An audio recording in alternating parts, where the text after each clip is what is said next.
Sitting alone in the silence of my study late at night, a soft laugh and a degrading comment came from the secret footage captured by the photographer. My daughter-in-law's voice rang out as she spoke to her lover. "The old man is gone. The old woman is almost ready to sign the house over. He suspects nothing." Instead of breaking down, I began setting a trap to turn the tables and expose the perpetrator's true face before it was too late. Take a breath with me before we begin. Before we dive in, leave me a comment below. Have you ever had to protect someone you love from another family member? Yes or no? Your perspective might be exactly what someone else needs to read today. Some details have been changed for storytelling purposes. What truly matters is the lesson at the heart of this story.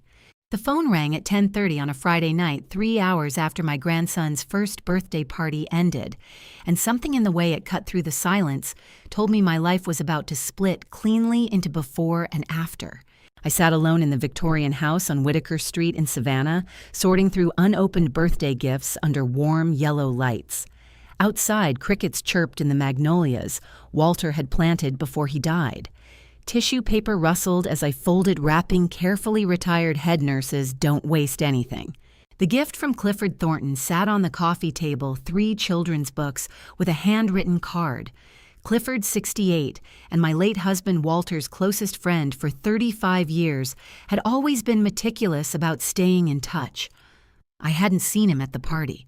I hadn't seen him in months. The card read, "For the little one. May he grow up surrounded by stories and love. CT." No phone call, no visit, just books and silence. I was still holding that card when my phone vibrated, an unknown Savannah number. 30 years of nursing emergency rooms had taught me to read situations in seconds. Heart rate, blood pressure, the particular shade of blue that meant you had 90 seconds to act. This wasn't a routine call. "Mrs. Lockwood." The voice was young male, trembling. "This is Nash Mercer. There's something on the footage from this afternoon. Something you need to see." Nash Mercer, the videographer my daughter-in-law Serena had hired to film the party.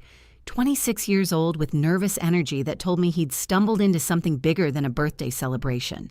"What kind of something?" I kept my voice steady.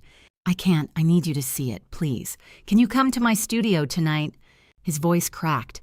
Whatever he'd found had kept him awake. "I'll be there in 20 minutes. I drove my moss-green Ford Escape through empty Savannah streets, past gas lamps and Spanish moss, swaying in the April night. The city looked peaceful.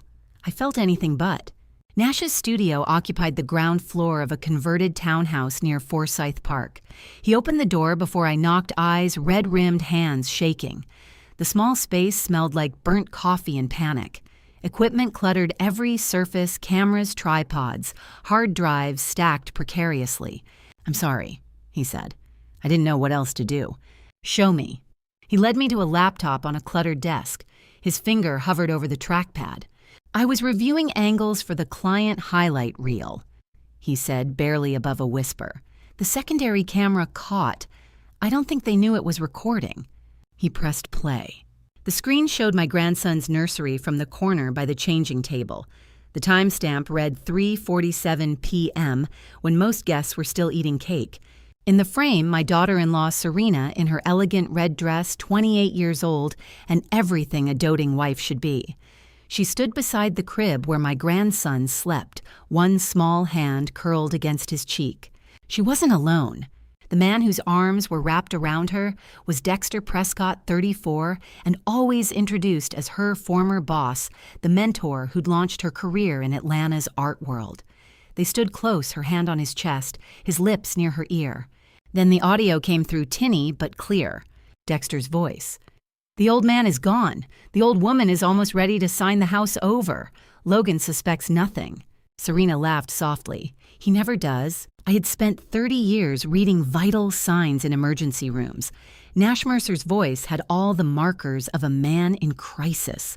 But now watching that screen, I understood he'd been afraid for me. Play it again." He did. I watched Serena's hand on Dexter's chest, watched my grandson sleep 2 feet away, oblivious, listened to the old woman discuss like a problem nearly solved. The old man, Walter, dead for 8 months. The old woman, me, Logan. My son Conrad, 30 years old, with his father's gentle heart reduced to a man who suspects nothing. Again, Nash played it a third time.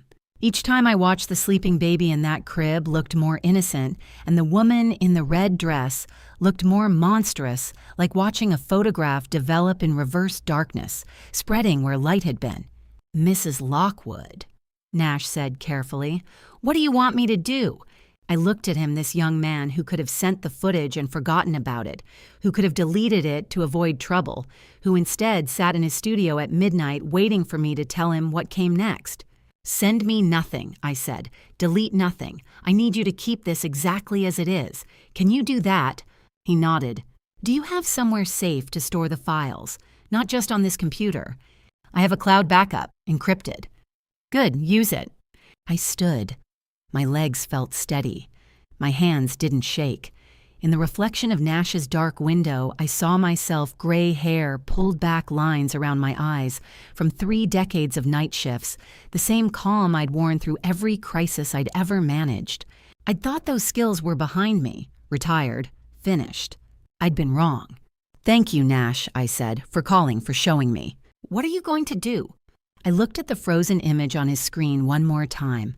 Serena's smile, Dexter's hand on her waist, my grandson's peaceful face. "I don't know yet," I said, "but you did the right thing." I drove home through streets that looked exactly the same as they had an hour before, even though everything had changed. The Victorian house still stood where Walter and I had built our life.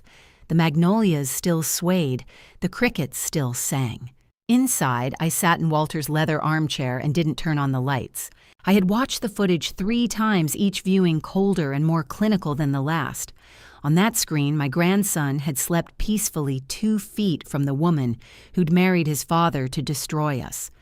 In my ear, a stranger's voice had discussed stealing my home like a transaction already complete. I knew then that I had 30 years of emergency room experience for exactly this moment, the kind where you either panic and lose everything, or you take a breath and save what can still be saved. I took a breath, and I started planning. The drive home from Nash's studio took 17 minutes through streets so empty I could have been the last person alive in Savannah. And maybe that's what Serena wanted in the end. I didn't turn on the radio. Just the hum of the Ford Escape's engine and the whisper of tires on asphalt. Spanish moss hung from live oaks like gray curtains, swaying in the midnight breeze. The city slept. I didn't. My mind moved the way it used to in the ER clinical methodical cataloging symptoms I'd been ignoring for months. Morning confusion. Conversations I couldn't remember having. Afternoons that felt hazy, like watching life through frosted glass. I'd blamed grief, blamed age, blamed the loneliness of Walter's empty chair. I'd been wrong. Lorazepam, 0.5 milligrams, maybe less. Daily dose and something I consumed regularly. The tea. Serena had been making me a cup of Swiss herbal tea every morning for 6 months, arriving at my door with that bright smile, concerned about my sleep, about my stress, about how much I missed Walter. Always steeping it herself, always watching to make sure I drank it. Classic benzodiazepine poisoning presents as early dementia in elderly patients, memory lapses, confusion, emotional blunting, subtle enough that family members attribute it to natural decline. Perfect groundwork for a conservatorship claim. I diagnosed it 100 times in patients whose adult children wanted them declared incompetent. I'd never imagined someone diagnosing it in me. The traffic light at Bull Street turned green. I drove through it, hands steady on the wheel. Constance Whitfield's face surfaced in my memory like something rising from deep water. Constance had been one of my patients at Savannah Memorial, 70 years old, tough as nails, a widow who'd survived 3 sons and a house fire, until she invested with a young Atlanta advisor and died 6 months later, completely broken. I'd visited her near the end, watched her stare at the walls of the memory care facility where her family had placed her. "I made a terrible mistake, Rosemary," she'd whispered. "I trusted the wrong person and now everything's gone." I'd thought she meant bad investments, market losses, the risks of trusting strangers with your savings.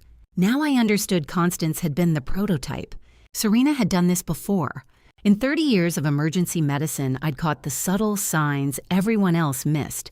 Internal bleeding brain injury patients, giving up before their bodies quit. So why hadn't I seen someone poisoning me in my own kitchen? Because I'd loved her. Because Conrad loved her. Because when your son brings home a woman with kind eyes and a warm laugh, you want to believe she's exactly what she appears to be. I turned onto Whitaker Street. The Victorian house stood where Walter and I had raised Conrad, where we'd celebrated 40 years of small joys and quiet mornings. Yellow light glowed in the living room window. Serena was awake, waiting.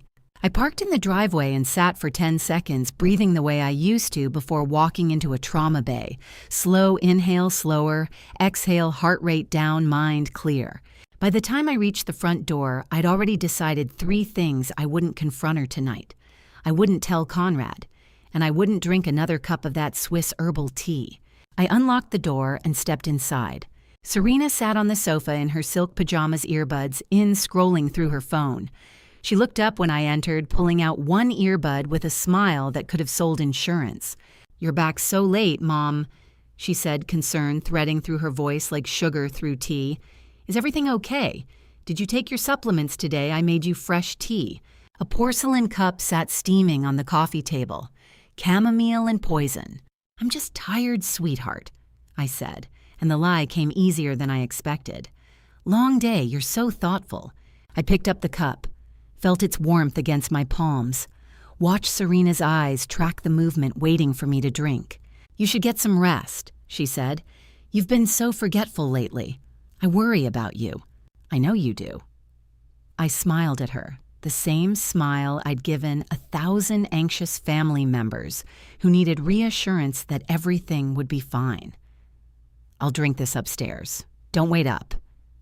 She nodded, satisfied, and returned to her phone. I climbed the stairs with that cup in my hands, down the hall, into the bathroom, locked the door. Then I poured every drop down the sink and watched it spiral away. I stood there in the dark bathroom for a full minute, watching the last traces vanish, feeling my pulse beat steady and strong in my wrists. Then I walked to Walter's study and sat in his leather chair. The house settled around me, floorboards creaking, the old radiator ticking. Somewhere down the hall, Serena's door clicked shut. I thought about what Nash had shown me. Thought about Constance dying alone, confused, convinced her own mind had betrayed her. Thought about my son Conrad, good and trusting, married to a woman who called him Logan when she thought no one was listening. Thought about the footage. The old woman is almost ready to sign the house over. Not yet, I wasn't. Predators rely on their prey. Staying prey, they don't expect the deer to circle back, tracking them through the forest with the patience of something that's learned how death works from the inside out. I'd spent 3 decades in emergency rooms. I knew how to stabilize a patient, how to buy time, how to assess a situation, and make the call that meant survival instead of surrender. Serena thought she was dealing with a confused old woman. She thought the game was already won. She had no idea what I'd just become. I sat in Walter's chair until 3 a.m, watching shadows shift across walls he'd painted in the house he'd built with 40 years of honest work. Somewhere down the hall, the woman who'd poisoned me was sleeping soundly, certain she'd won. She had no idea she was dealing with someone who'd spent 30 years keeping people alive against impossible odds, or that I'd just decided to do it one more time.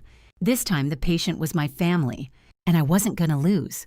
Morning came with the smell of gardenias and the weight of a role I'd never auditioned for, the confused, trusting mother-in-law who didn't know she was being poisoned in her own kitchen. I'd slept 2 hours. At 6, I walked to the window overlooking the driveway. Early morning light filtered through the live oak Walter had planted in 1987. Serena crouched beside my Ford Escape, one hand on the undercarriage.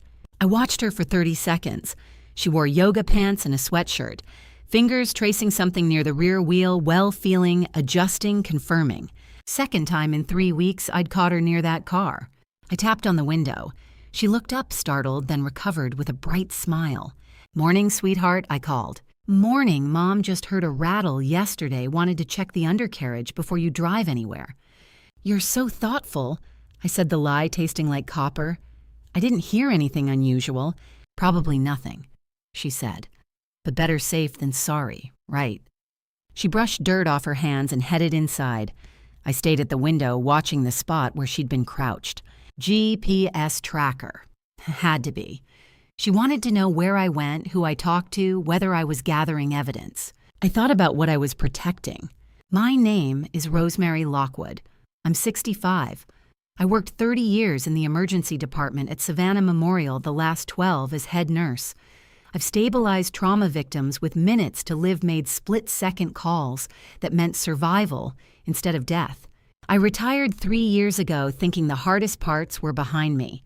Walter and I built this Victorian house on Whitaker Street together over 35 years. The wraparound porch where we drank sweet tea, the garden where gardenias bloomed every April, the kitchen where we'd raised Conrad.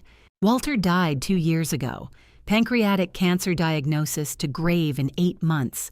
40 years of marriage compressed into a final spring of last words. He left me the house paid off worth about $250,000. He left me his retirement savings and life insurance, another $310,000 in stable funds, $560,000 total.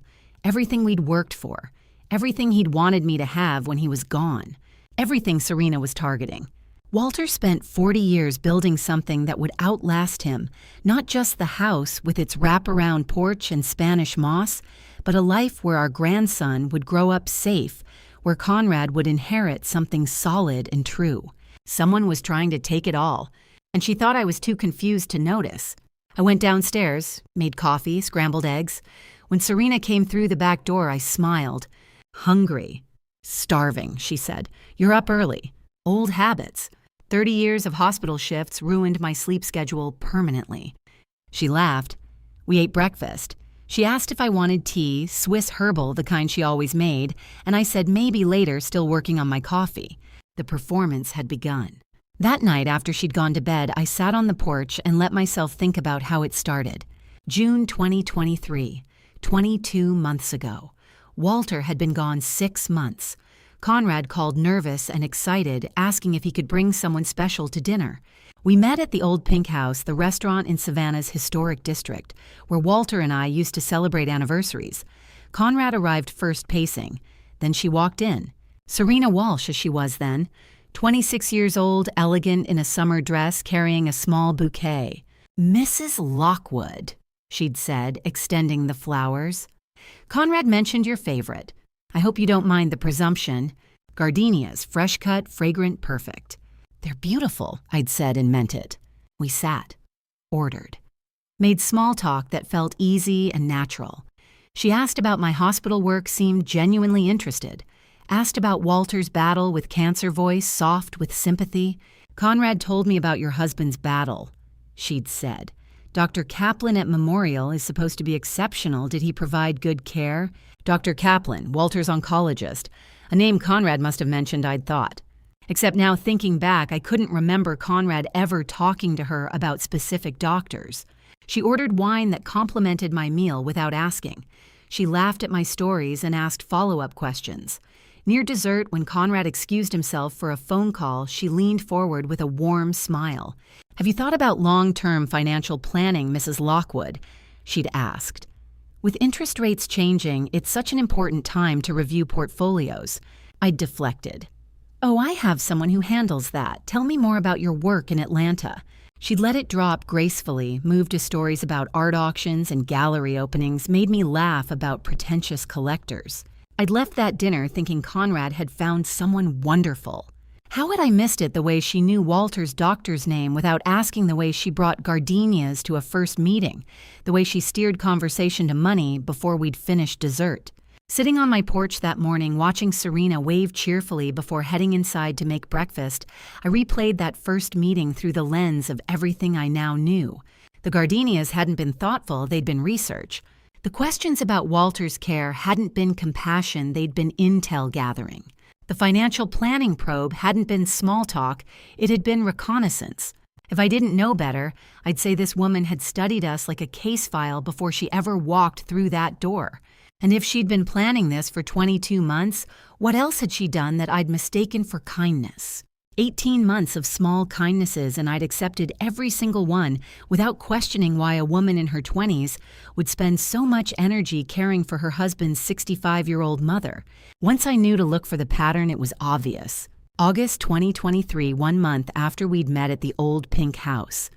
Serena arrived at my door with a small canvas bag from an Atlanta specialty shop. "I found this Swiss blend, Mom," she'd said, pulling out a tin of loose-leaf tea. "It's supposed to support memory and cognitive focus. With everything you've been through, losing Walter, I thought it might help." The tea smelled like chamomile and lavender. It tasted faintly bitter, but I'd assumed that was the herbs.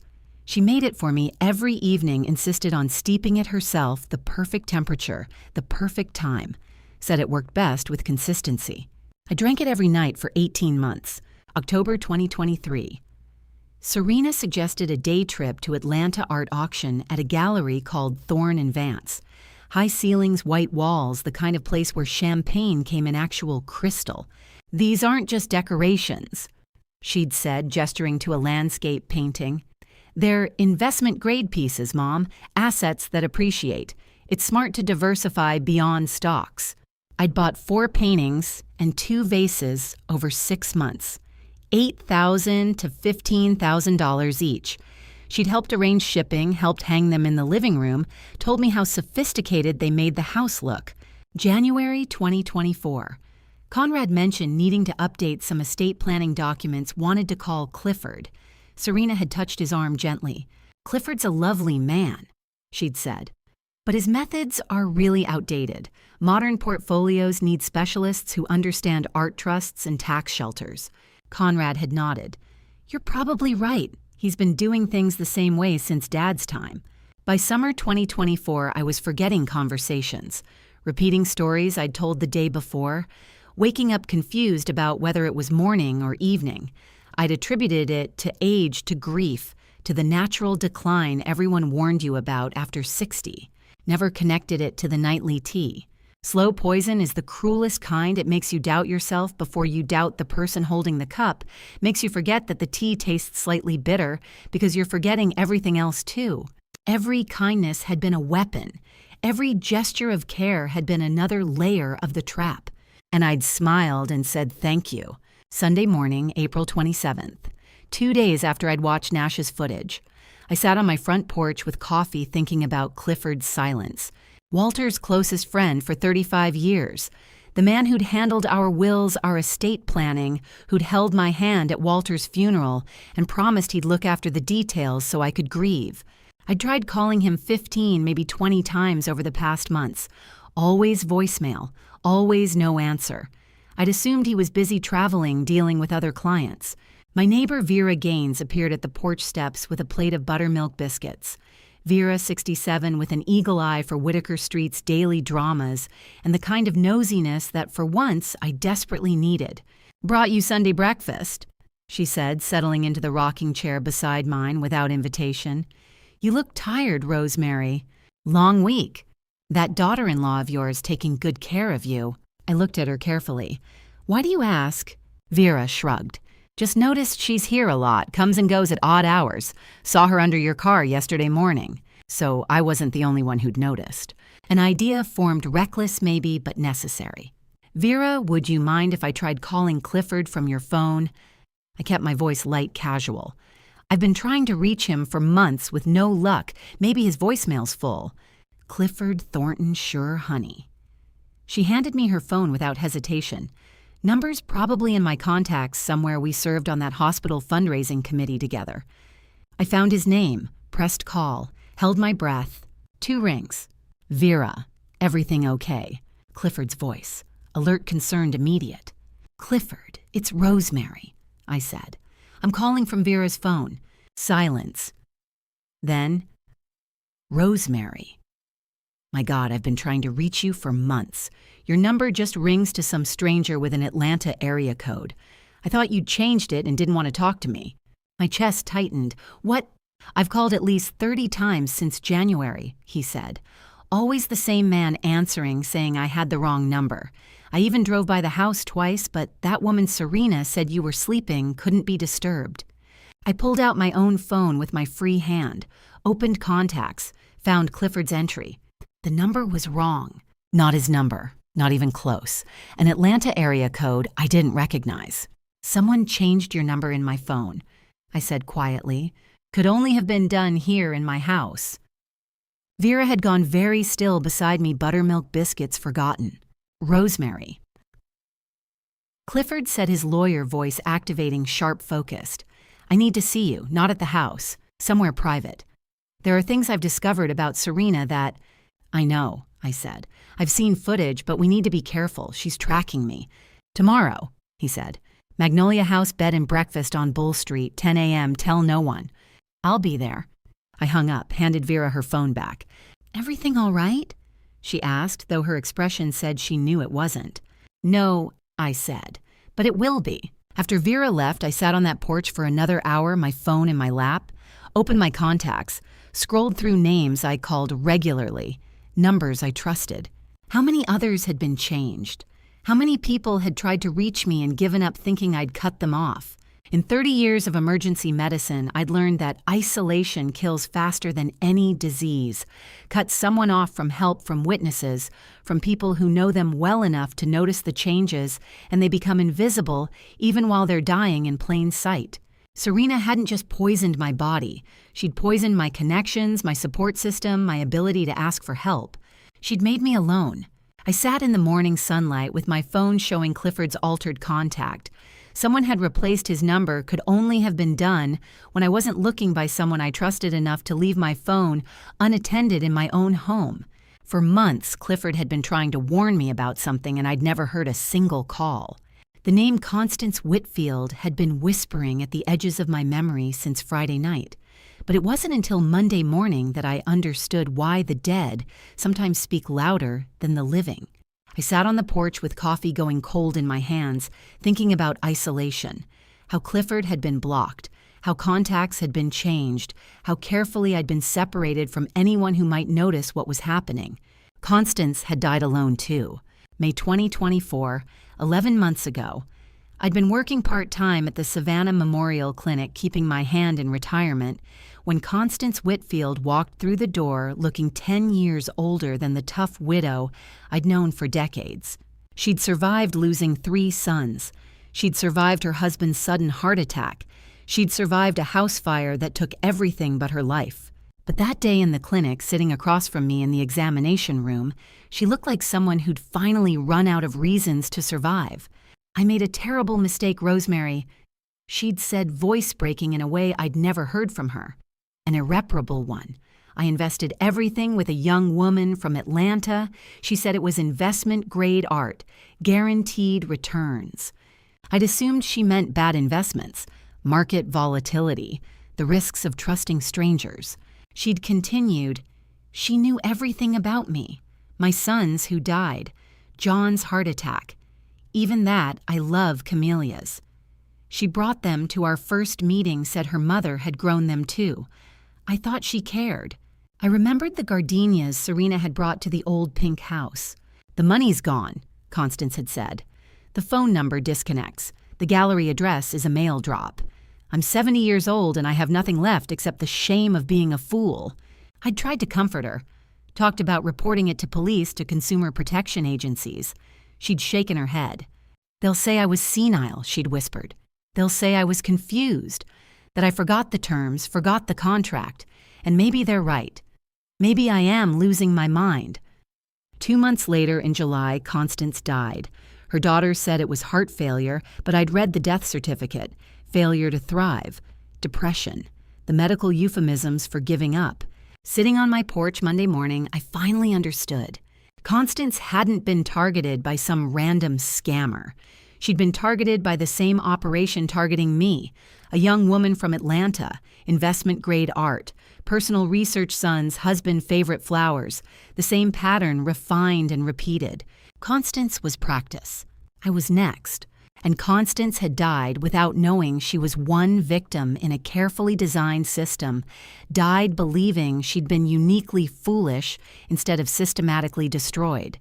I'd spent 30 years keeping people alive in emergency rooms, reading the signs that meant the difference between survival and death, but I'd never learned to protect them from the predators who came bearing flowers and sympathy and investment advice. Constance had been my patient, my responsibility. I hadn't saved her because I hadn't known what I was looking at. I wouldn't make that mistake again. That evening, Conrad came for dinner. Standard Monday routine, he'd bring takeout, we'd eat together. Serena would help clean up. The kind of normal family gathering that looked wholesome from the outside. Serena arrived with the baby on her hip, pressed a kiss to Conrad's cheek, asked about my day, with perfect daughter-in-law warmth. I smiled, lied, performed. After dinner, she sat in the rocking chair with the baby humming something soft while he fought sleep. Her phone buzzed. She glanced at the screen. Something shifted in her expression, gone so fast I might have imagined it. "I should take this," she said, standing carefully with the sleeping baby. "It's Dexter about the foundation paperwork. I'll step outside so I don't wake him." She kissed Conrad's cheek and walked onto the porch phone already at her ear. Conrad watched her through the window. I watched Conrad. Serena's body language changed the moment she thought she was alone. Shoulders relaxed. Head tilted in a way I'd never seen her tilt it with Conrad. Her laugh drifted through the screen, warmer, more intimate, real in a way her laugh inside had never been. Conrad saw it too. His expression shifted confusion, then something darker, suspicion trying to surface through layers of trust.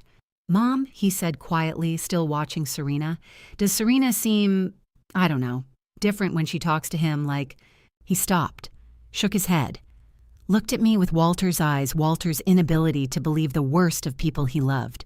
"Never mind," he said, "I'm just tired." The front door opened. Serena walked back in, and somehow, she read Conrad's face in the half-second it took her to cross the threshold. Read the doubt there, the question he'd almost asked. She moved behind him, wrapped her arms around his shoulders, pressed her lips to his neck in a gesture so perfectly intimate, so precisely calibrated to disarm, that I wanted to scream. "That man worries about every comma in every document," she said, against his skin.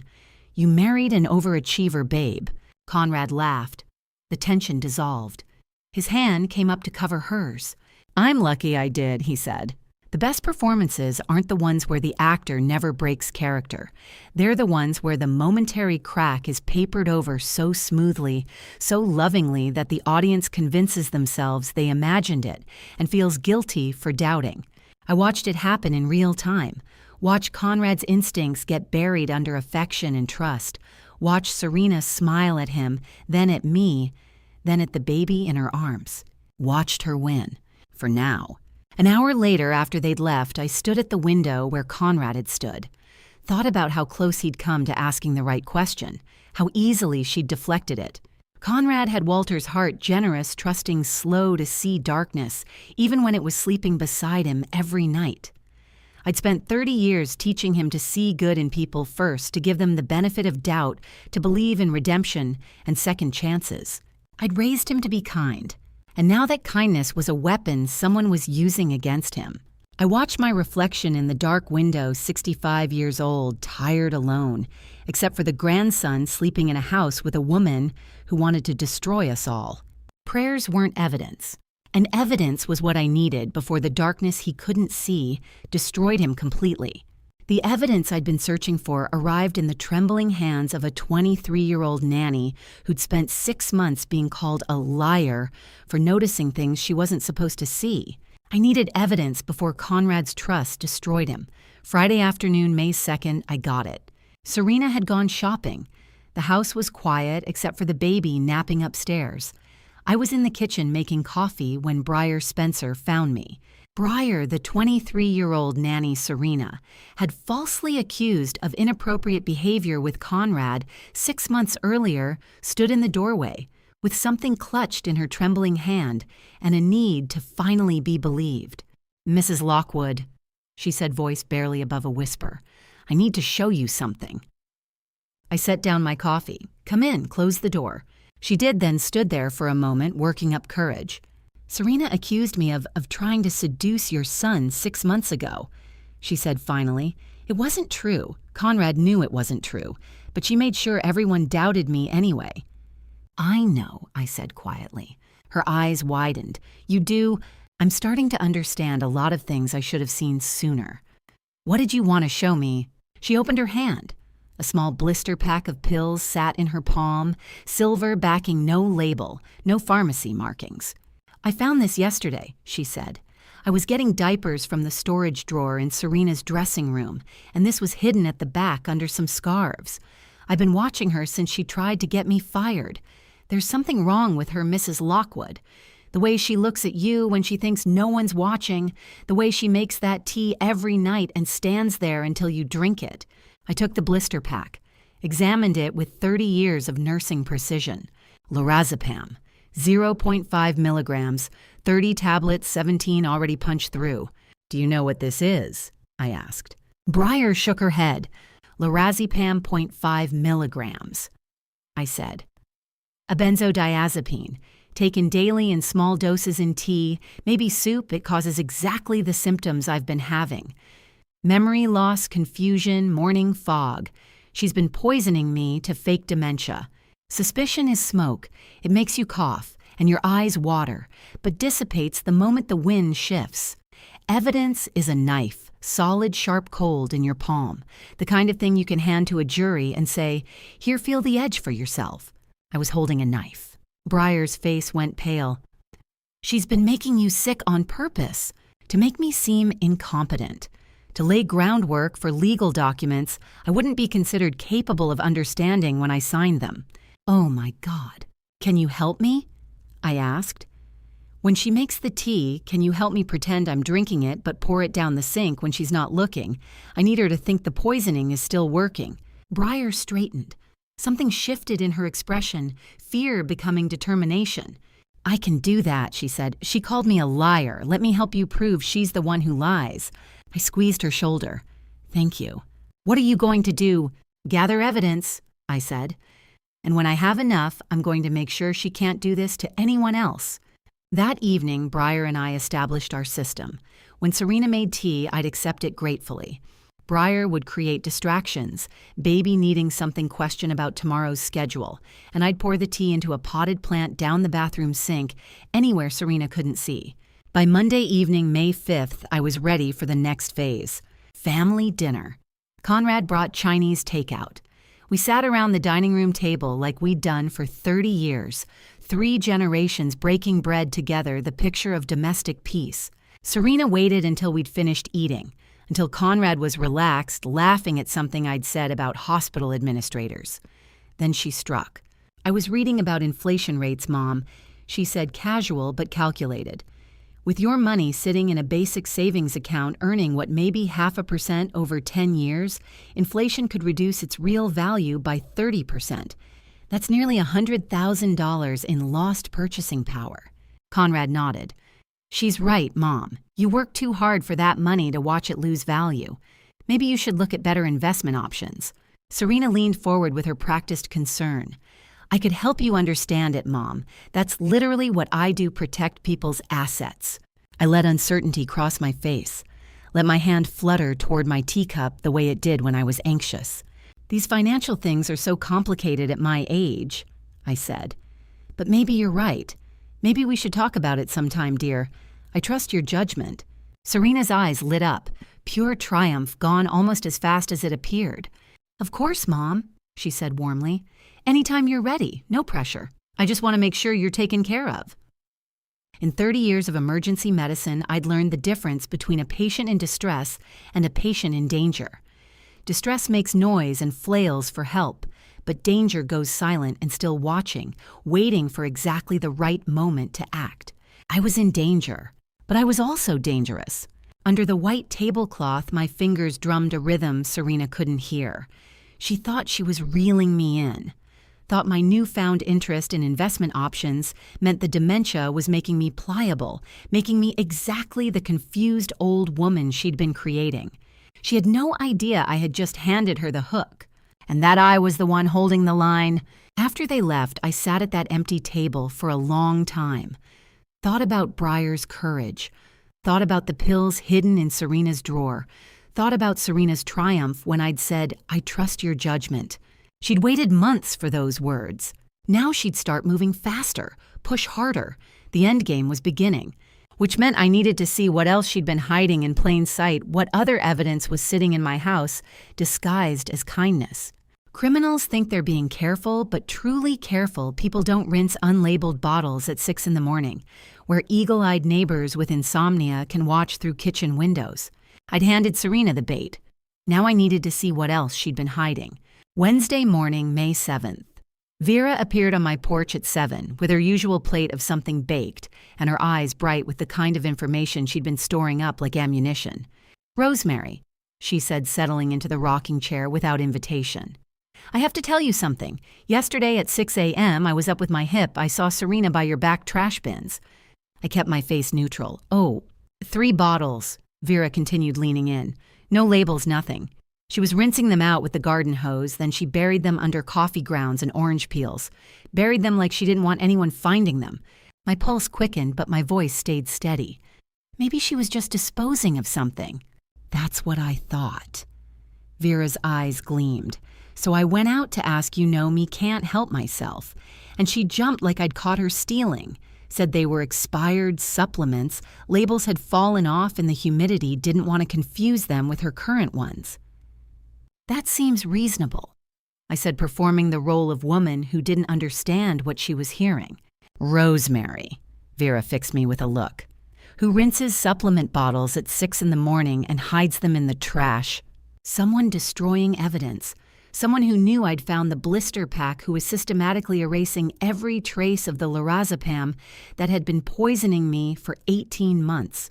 The difference between a smart criminal and a caught one isn't whether they leave evidence. Everyone does DNA on doorknobs, fibers on carpets, patterns in their routines. It's whether they know which evidence matters and which is just noise for investigators to waste time chasing.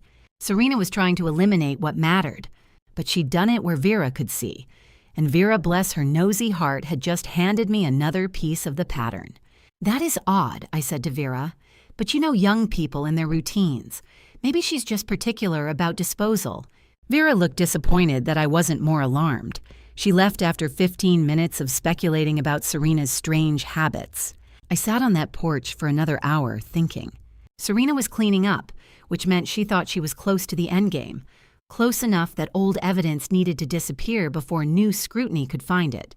I needed to move faster. Friday afternoon, May 9th. Serena had taken Conrad to Atlanta for some gallery event. Overnight trip, wouldn't be back until Saturday. The house was empty except for me, and the evidence hanging on my walls. I started in the living room. 4 oil paintings. Serena had gifted 3 of them over the past year, guided me to purchase the 4th from Thorne and Vance. Italian landscape with crumbling villa. Still life with fruit that looked Renaissance but felt wrong somehow. Portrait of a woman in 1920s dress.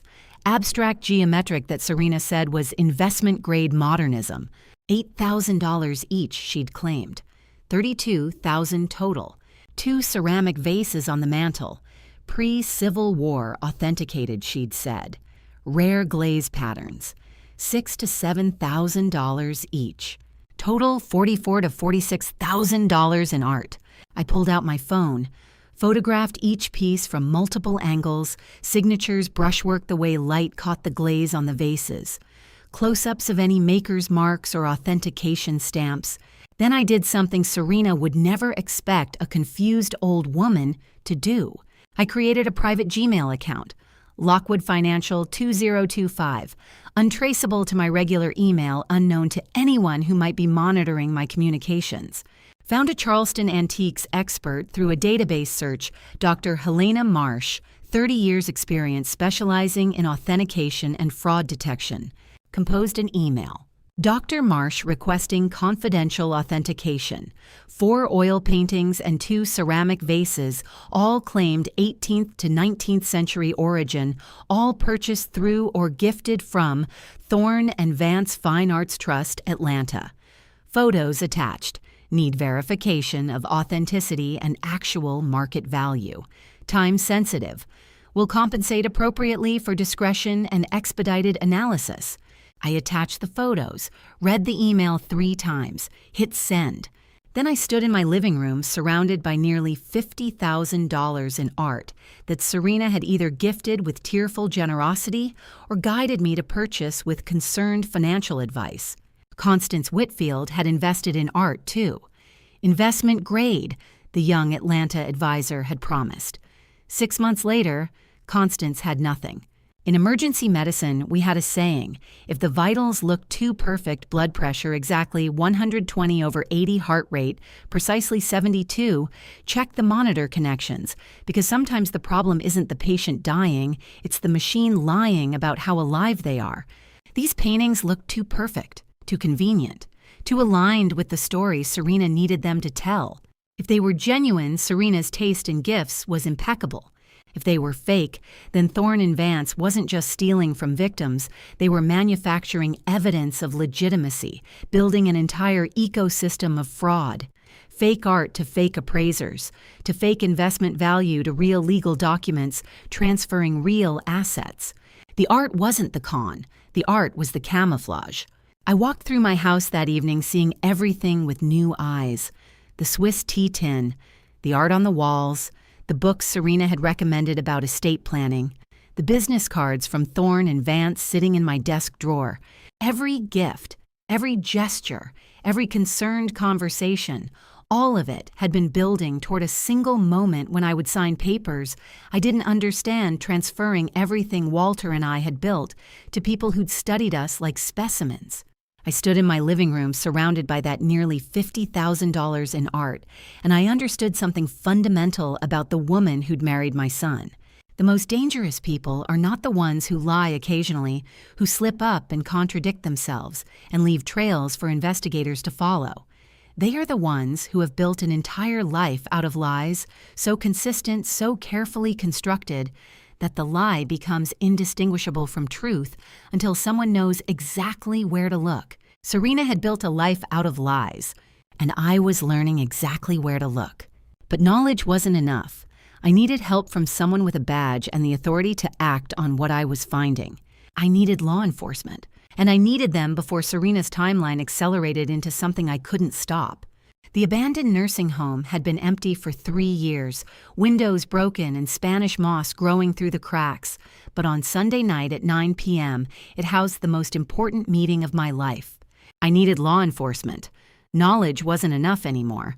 I needed someone with a badge and the authority to act. Magnolia House sat off Highway 204 in Savannah's suburbs, the kind of place developers abandoned when funding dried up. I'd driven past it 1,000 times without thinking about it. Tonight, I parked 3 blocks away and walked through shadows to the side entrance. My flashlight beam cut through darkness. The hallway smelled like mildew and rot. Wallpaper peeled in long strips. My footsteps echoed on linoleum that had once been white. The lounge was at the end of the hall, moonlight streaming through broken windows, casting everything in silver and black. A man stood by the far wall waiting. Detective Vernon Hayes of the GBI Financial Crimes, an elder exploitation unit, 45 with gray-threaded hair and the careful, watchful eyes of someone who'd spent years seeing vulnerable people destroyed by those they trusted, met me in the moonlit shell of an abandoned nursing home because some truths are too dangerous to speak in daylight. "Mrs. Lockwood," he said quietly. Not a question, recognition. "Detective Hayes. Thank you for coming. I know this is irregular. Everything about this is irregular," I said. "Clifford sent you—" Clifford Thornton reported concerns about Thorne and Vance Fine Arts Trust 6 weeks ago. We've been building a case since then. I let that sink in. 6 weeks. While I'd been discovering the poisoning, while I'd been gathering evidence alone, law enforcement had already been circling. "How many victims?" I asked. 3 confirmed in Georgia. Pattern matching dozens across the Southeast. Elderly targets, usually widows, always substantial assets. The operation moves them into memory care facilities. Within 6 months, liquidates everything disappears. "Constance Whitfield," I said. "One of our 3 confirmed." Hayes's expression tightened. "I'm sorry, she was your patient." "My friend." I kept my voice steady. "What do you need from me?" "Your case is different, Mrs. Lockwood. You discovered it before they completed the theft. You have evidence, the pills, the phone records, the art purchases. You're the piece we need to close the net." He pulled something from his pocket, a small object wrapped in tissue paper. "This is a digital hearing aid with recording capability," he said, unwrapping it carefully. Skin-toned, nearly invisible. Under Georgia one-party consent law, you're legally allowed to record any conversation you're part of. This device belongs to you, not the GBI, important legal distinction. When she asks you to sign something to invest, to transfer assets, we need her to say it on tape. In emergency medicine, we learned that the best way to stop internal bleeding wasn't immediate surgery. It was letting pressure build in controlled conditions until you could see exactly where blood was coming from, then acting with precision that saved lives instead of just opening wounds wider. This was controlled bleeding. "What if she suspects?" I asked. "Then you walk away. Your safety matters more than this case, Mrs. Lockwood. We'll be monitoring remotely from a vehicle for your protection, but you're in control. You decide when to use it." I took the device. It was lighter than I expected. Delicate. The kind of thing that could either save everything or get me killed. "She has an accomplice," I said. "Dexter Prescott. He's cautious. Checks for surveillance. We know about Prescott. He's been careful, but not careful enough. We have enough to arrest both of them. We just need their voices on tape making the pitch. Conspiracy to commit elder abuse, financial exploitation, wire fraud. With your recording, they're looking at 20 years minimum. Whenever she makes her move. Could be days, could be weeks. When she asks you to sign, that's when we need you to wear this." I nodded, put the device in my purse. "One more thing," Hayes said. "We ran background on your daughter-in-law. Serena Walsh doesn't exist before 2019. No employment history, no tax records, nothing. She appeared fully formed at 24 with credentials that look legitimate but can't be verified. We think Walsh is an alias." "I suspected as much," I said. "Thank you, Detective." We left separately. I drove home through empty streets thinking about aliases and evidence and the difference between knowing something and proving it. Monday evening, May 13th.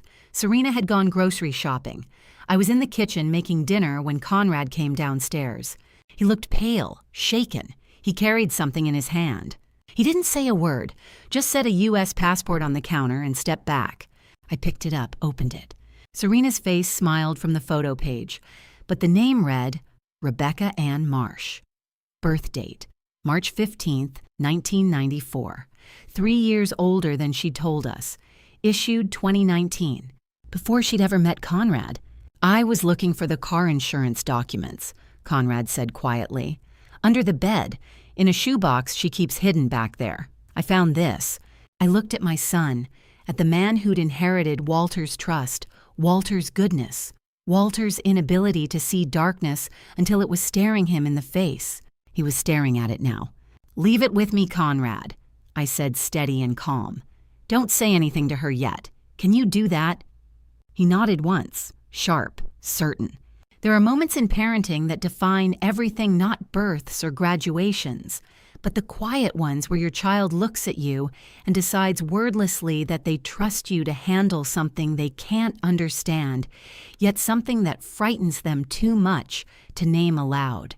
Conrad didn't ask what the passport meant, didn't ask how long I'd known.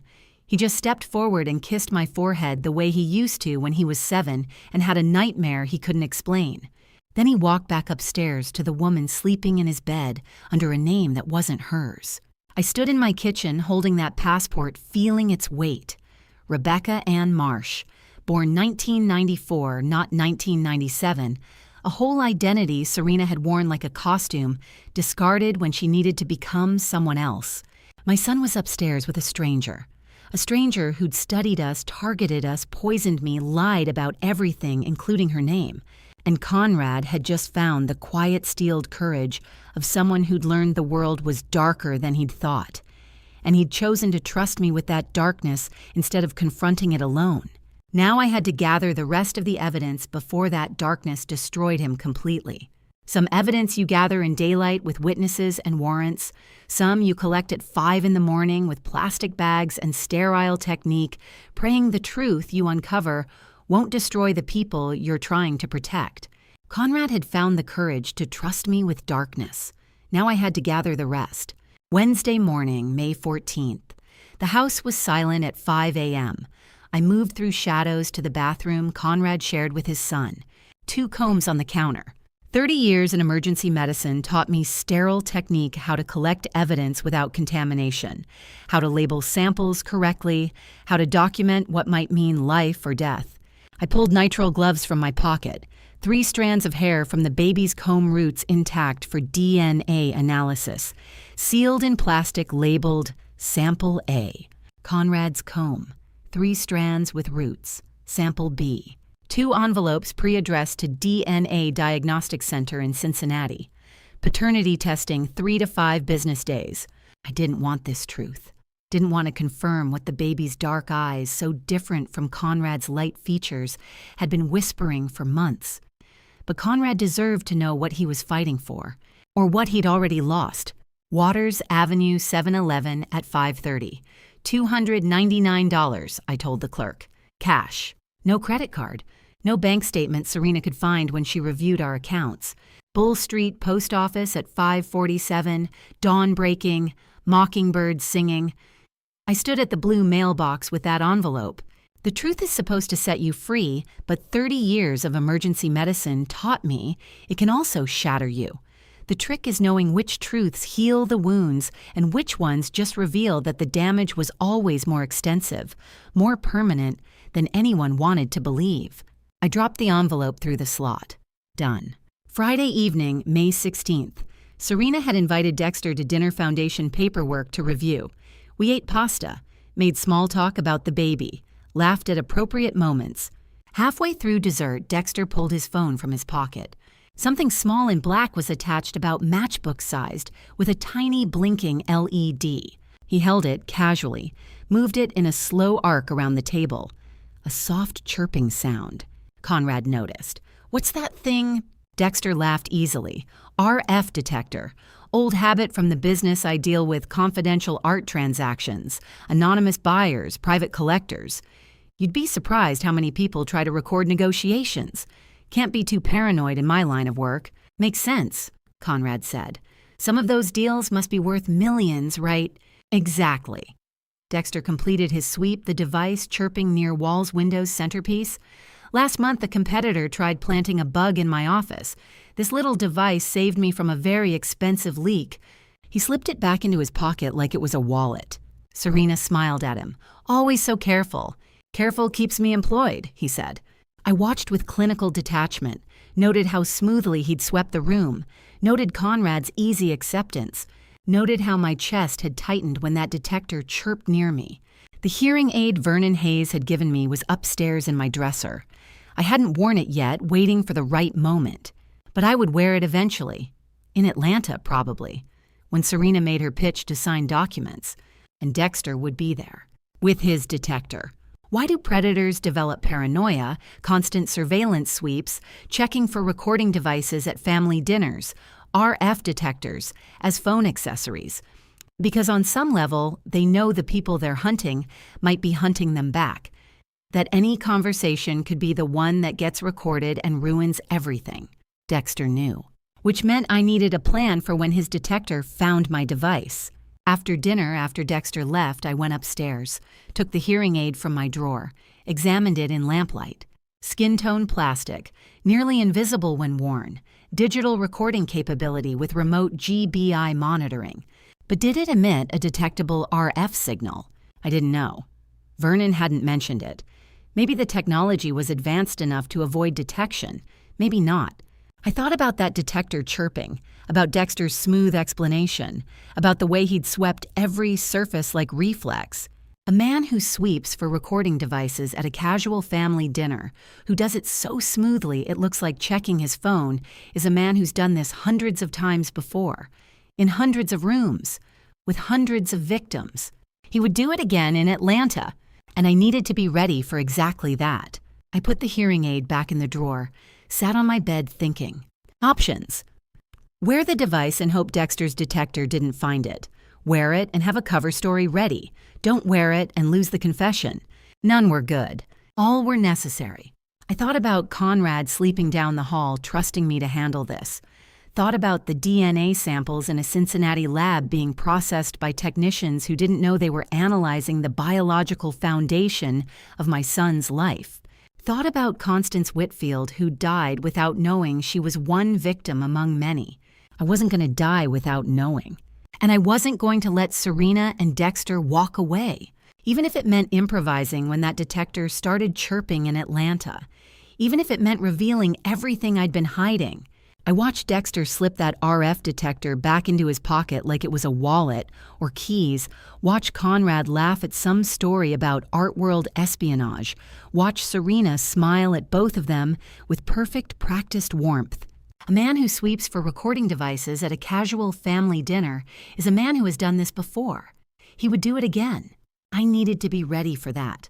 Clifford Thornton called at 8 in the morning with a tone that carried none of the measured reassurance from our first conversation, only the clipped urgency of a lawyer who'd found something he didn't want to find.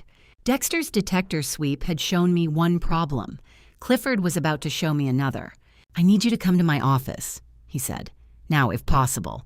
"What's wrong?" "Not over the phone, please." I drove downtown through magnolia-lined streets that blurred past as anxiety built.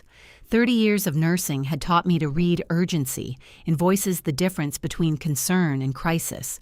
Clifford's voice had been crisis. His law office occupied the second floor of a building near the historic district. Mahogany desk leather chairs, walls lined with legal volumes that smelled like old paper and privilege. He stood when I entered. A weathered black briefcase sat on his desk. "Thank you for coming," he said. "Sit, please." He opened the briefcase, pulled out 3 manila folders, spread them across the desk like evidence in a trial. "I've been conducting my own investigation," he said quietly.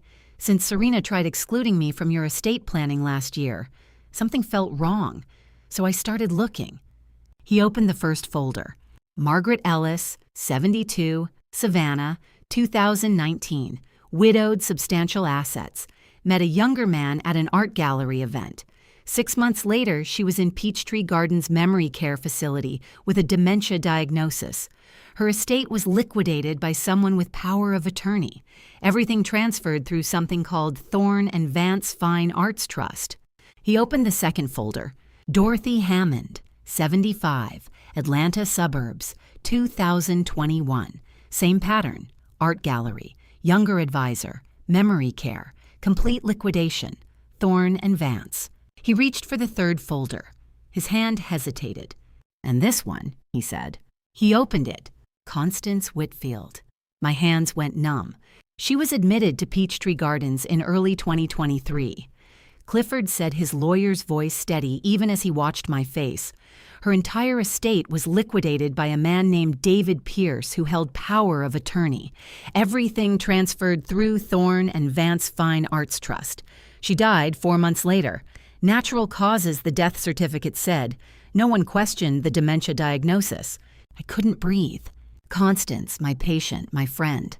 I saw her in the hospital bed 2023 holding my hand, crying because she couldn't remember her daughter's birthday. Me saying, "It's okay, it happens to all of us," believing it was age, believing it was grief, believing it was anything except someone deliberately destroying her mind with chemicals so they could steal everything she'd worked for. She died believing her mind had betrayed her. She died believing a lie I'd helped her believe. "I'm sorry," Clifford said quietly. A knock on the door. Vernon Hayes entered without waiting for invitation. "You called," he said to Clifford. Then to me, "Mrs. Lockwood." Clifford gestured to the folders. Hayes picked them up, read silently. His expression hardened with each page. 3 confirmed victims," Hayes said finally. "Same pattern, same trust name, same outcome." "There are probably more," Clifford said. "These are just the ones I could document in Georgia."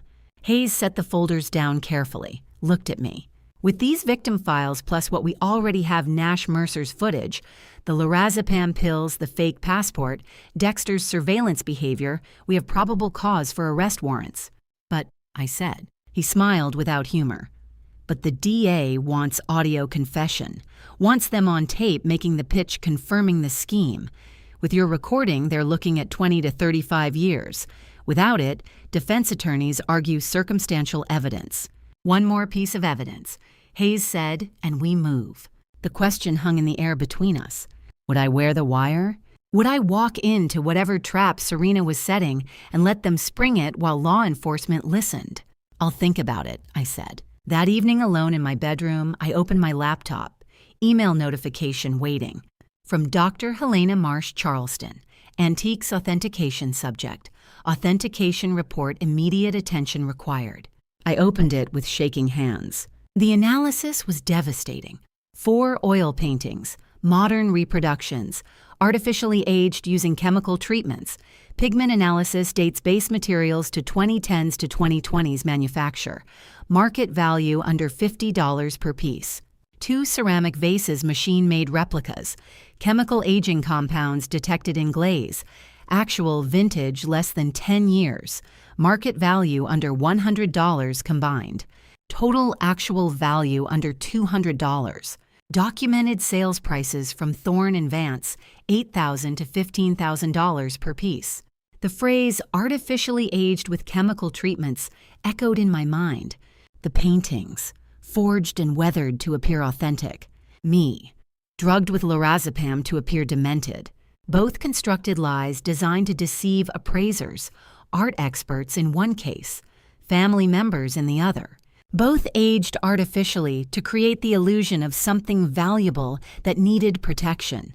I forwarded the report to Vernon Hayes. His response came within an hour. Wire fraud charges now added to the investigation. The forgeries establish a pattern of financial crimes across state lines. The DA has approved moving forward. We have everything we need except the audio confession. We need that confession, Mrs. Lockwood. Are you ready for Atlanta? I sat in my bedroom with that email glowing on the screen. Thought about Constance dying alone, confused, believing her mind had failed her. Thought about Margaret Ellis and Dorothy Hammond and whoever else had been destroyed by this machine that ground up elderly women and turned their life savings into someone else's profit. Thought about Conrad sleeping down the hall, still believing his wife loved him. Thought about the baby sleeping in the nursery, innocent of the darkness surrounding him. Thought about Dexter's RF detector and the way it would chirp when it found the hearing aid Vernon had given me. Atlanta, where Serena believed she'd won. Where I would walk into her apartment wearing a wire carrying the weight of 3 dead women's names and my own survival instinct. Was I ready? I looked at Walter's photo on my dresser. 40 years of marriage. 35 years building this house. Everything he'd left me so I'd be secure. Everything Serena wanted to take. Yes, I whispered to the empty room. I'm ready. I hit reply on Vernon's email. When do we leave? Serena's knock on the door came at 8:15 on a Tuesday morning, her smile so bright it could power the entire Victorian house. I'd committed to Atlanta. Now the trap was being set from both sides. Morning, Mom. She breezed in with a bakery bag and fresh coffee. I brought breakfast. Do you have a few minutes? Of course, sweetheart. We sat at the kitchen table. She pulled out croissants and fruit, made small talk about the baby's sleeping schedule, then as casually as if she were suggesting lunch. Mom Dexter is hosting a private preview evening at his gallery next Friday. I'd love for you to see the collection, and there's some paperwork for estate planning for the baby's future. Nothing complicated. Just making sure everything's protected. I looked at her across my coffee cup, saw the woman who'd poisoned me for 18 months, who'd married my son under a false name, who destroyed Constance and Margaret Ellis and Dorothy Hammond, and I smiled warmly. That sounds lovely, sweetheart. I'd be happy to come. Her eyes lit up. Really? You're sure you're feeling up to the drive? I'm feeling better lately, I said. More clear-headed. Maybe that tea you've been making is helping. She practically glowed. I'm so glad. Friday evening, then. We can drive up together, make a day of it. Perfect. She hugged me before she left, pressed her cheek against mine with what looked like genuine affection. Serena's invitation was a Venus flytrap sweet nectar, visible hinged jaws hidden beneath, waiting for the moment of contact. I watched her car pull away, counted to 60, then pulled out my phone and texted Vernon Hayes. Friday, Atlanta, they're ready to close. His response came within seconds. So are we. The next morning, I drove to the Bull Street post office at 7 a.m. The envelope had been sitting in my P.O. box for 2 days. I'd seen it Saturday, but couldn't bring myself to open it. Now, with Atlanta looming, I needed to know. DNA Diagnostic Center, Cincinnati. Return address printed in plain black letters. I sat in my car in the post office parking lot, tore open the envelope with fingers that didn't shake because I'd spent 30 years training them not to. The report was clinical, professional. 3 pages of genetic markers and statistical analysis. I skipped to the conclusion. Probability of paternity, 0.00%. The alleged father is excluded as the biological father of the tested child. This result is conclusive. I read it again. 0.00%. Again. 0.00%. 0. Nothing. The number sat on the page like a period at the end of a marriage. Conrad's beloved grandson, the child he'd rocked to sleep, whose first words he'd celebrated, whose future he'd been planning since before the birth, was not his biological son. Serena had been pregnant when they met, or gotten pregnant by Dexter during the marriage. Either way, she'd used that baby as leverage, as emotional currency, as the perfect reason Conrad needed to protect his family's financial future. For the baby's future, she'd said 1,000 times. A baby who wasn't Conrad's. I folded the report, put it back in the envelope, sat in my car watching people walk in and out of the post office. Families, couples, elderly men checking their boxes for Social Security checks. Normal people living normal lives where the worst betrayal was a forgotten anniversary or a sharp word during an argument. They didn't know what it felt like to hold genetic proof that your son's entire life had been built on a lie. I thought about the baby, 14 months old, dark eyes and dark hair, nothing like Conrad's fair features. I'd noticed from the beginning, but told myself genetics were complicated, that grandparents' traits sometimes skipped generations. Now I knew. The baby was innocent, hadn't chosen this, hadn't asked to be born into a family that existed only to steal from the people who loved him. What would happen to him when Serena went to prison? When the truth came out? When Conrad learned he'd been raising another man's child? I'd spent 30 years in emergency medicine. I'd seen families destroyed by trauma, by disease, by accidents that changed everything in seconds. I'd learned that some damage can't be prevented, only managed, stabilized, given time to heal, if healing was even possible. This was that kind of damage. I started the car, drove home. The envelope sat in my purse beside the hearing aid Vernon had given me. 2 pieces of evidence, 2 different kinds of proof. One would put Serena in prison. The other would destroy my son's heart. Some truths are so heavy they change the shape of everything around them, shift the foundation of what you thought was solid, reveal that the ground beneath your feet was never stable at all. This was one of those truths. I pulled into my driveway, sat for a moment looking at the Victorian house Walter and I had built, the porch where Conrad had learned to ride a bike, the oak tree he'd climbed as a child, the garden where Serena had brought gardenias that first day. All of it real. All of it built on something that was falling apart. Friday in Atlanta, I would walk into Dexter's gallery wearing a wire. Let Serena make her pitch about estate planning and asset protection and securing the baby's future. Let her talk about the baby who wasn't Conrad's son. Let her sign her own arrest warrant with every word. And afterward, after the handcuffs, after the charges, after Vernon Hayes and the GB, I took her away, I would have to tell Conrad the truth. Not just about the poisoning, not just about the theft, not just about the fake passport and the false identity, about the child he loved. I folded the DNA report and slid it into my purse beside the recording device. 2 pieces of paper, 2 different kinds of proof, 2 different ways of destroying the life Serena had built and the life Conrad thought he had. Friday, 4 days away. 4 days to prepare for a confrontation that would either save my family or shatter it completely. I got out of the car and walked into my house. The evidence was gathered. The trap was set. The timeline was fixed. Now I just had to survive what came next. Walter's face watched from the silver frame on my dresser. 53 years of marriage compressed into 8 by 10 inches. 4 days until Atlanta. I needed to survive what came next.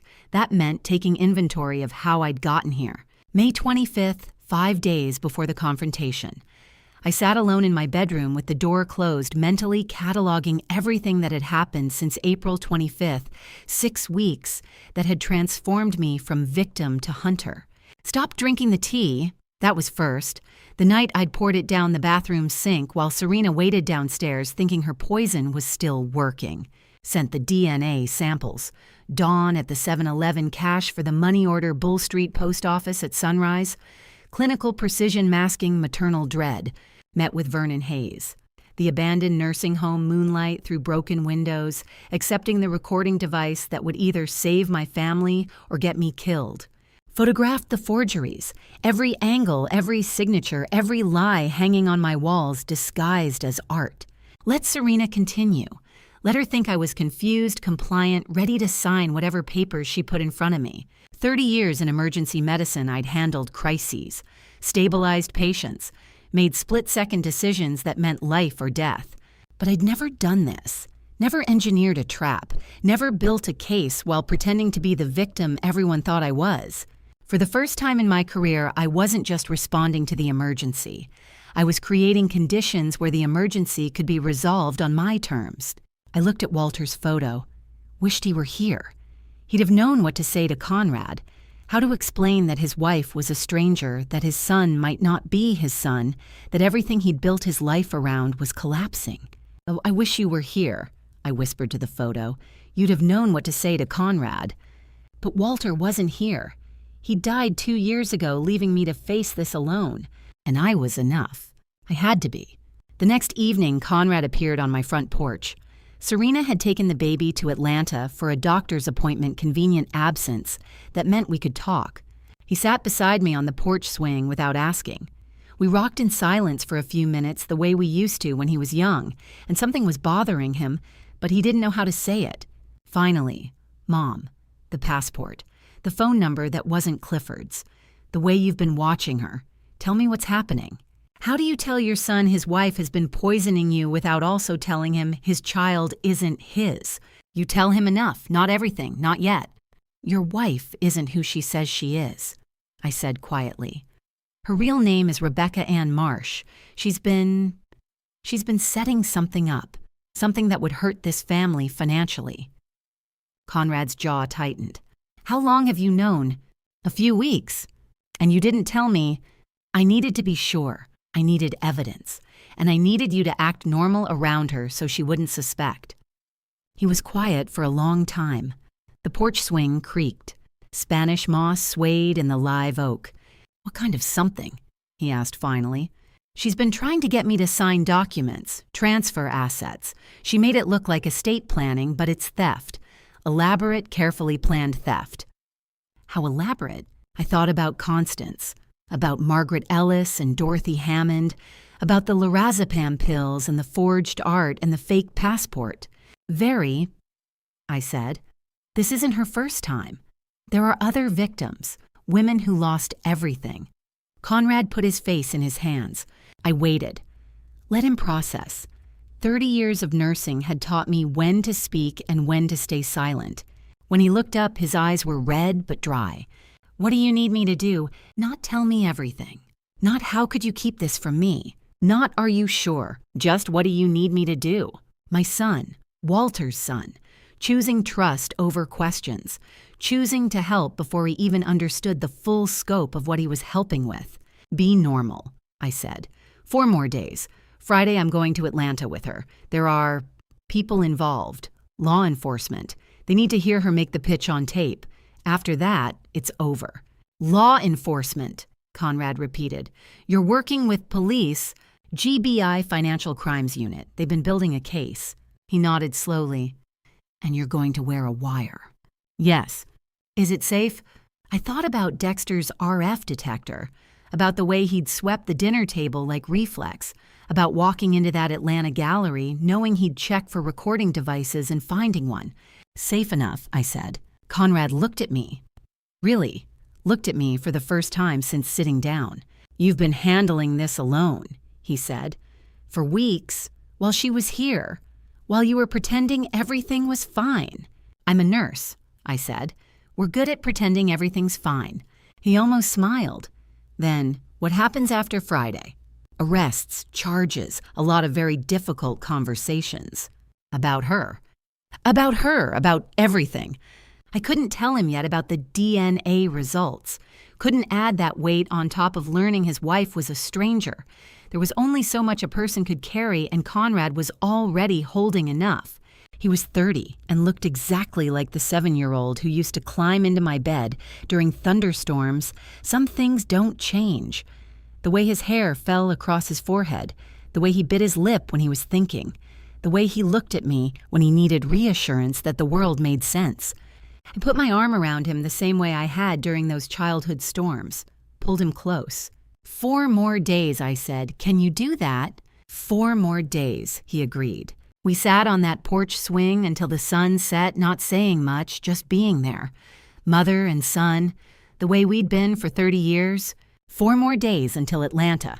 4 more days of normalcy before everything Conrad knew about his marriage, his wife, his son, collapsed. 4 more days before I had to tell him the rest. But tonight, with my arm around him and the Spanish moss swaying in the warm Georgia evening, I let him have the comfort of not knowing yet. Let him have 4 more days of believing his child was his. 4 more days of the life he'd built before learning it was built on lies.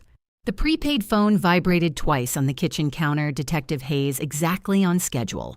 4 more days. Conrad had committed to normalcy.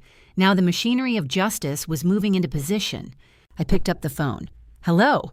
Mrs. Lockwood, Vernon Hayes. Do you have a moment? Yes. The federal warrant is signed. Both targets. Judge approved it this morning based on the victim files, the videographer's footage, the forgery analysis, and the false passport. We're coordinated with Atlanta PD for jurisdiction. I sat down at the kitchen table. That's good news. It is. But I need to be clear about something. His voice was careful, measured. We have enough for arrest.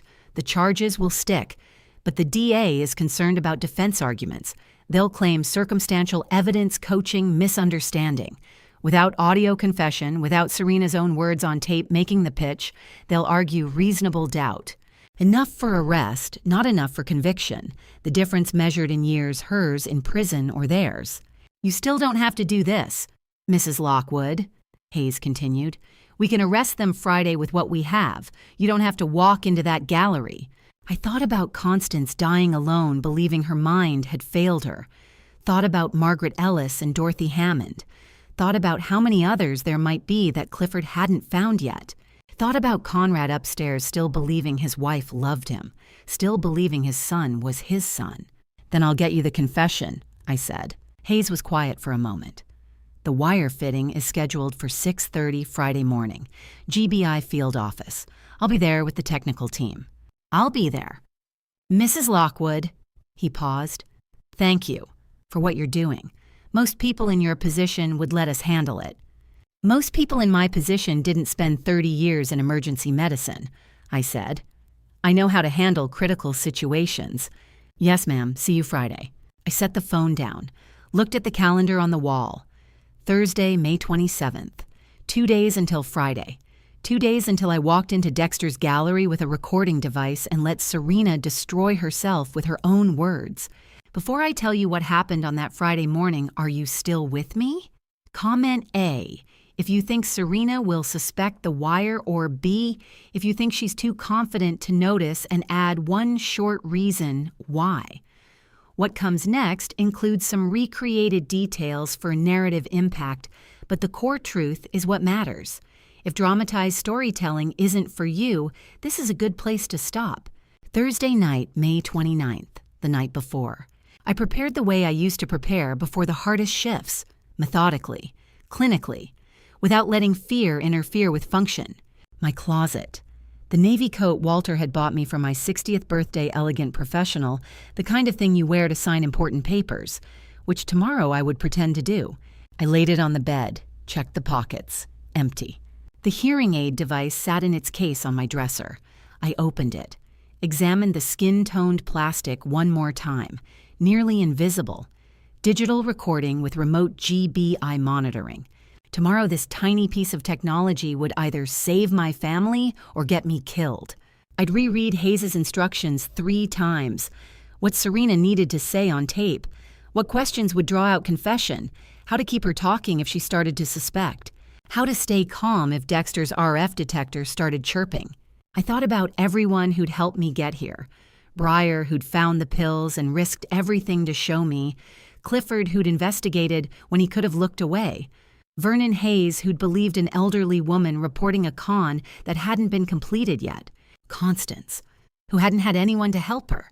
I put the hearing aid back in its case, closed it, set it beside the navy coat. Then I lay down in bed and stared at the ceiling. The night before the hardest shifts, I used to lie exactly like this, eyes open in darkness, running through every scenario, every complication that could arise, every decision point where seconds would matter. I'd kept people alive doing that, prepared for hemorrhage, for cardiac arrest, for the moment when everything went wrong and you had to act without thinking, because there wasn't time to think. Tomorrow I was going to keep my family alive the same way. The navy coat hanging on my closet door looked like a uniform in the moonlight, which tomorrow it would be. I'd worn uniforms for 30 years.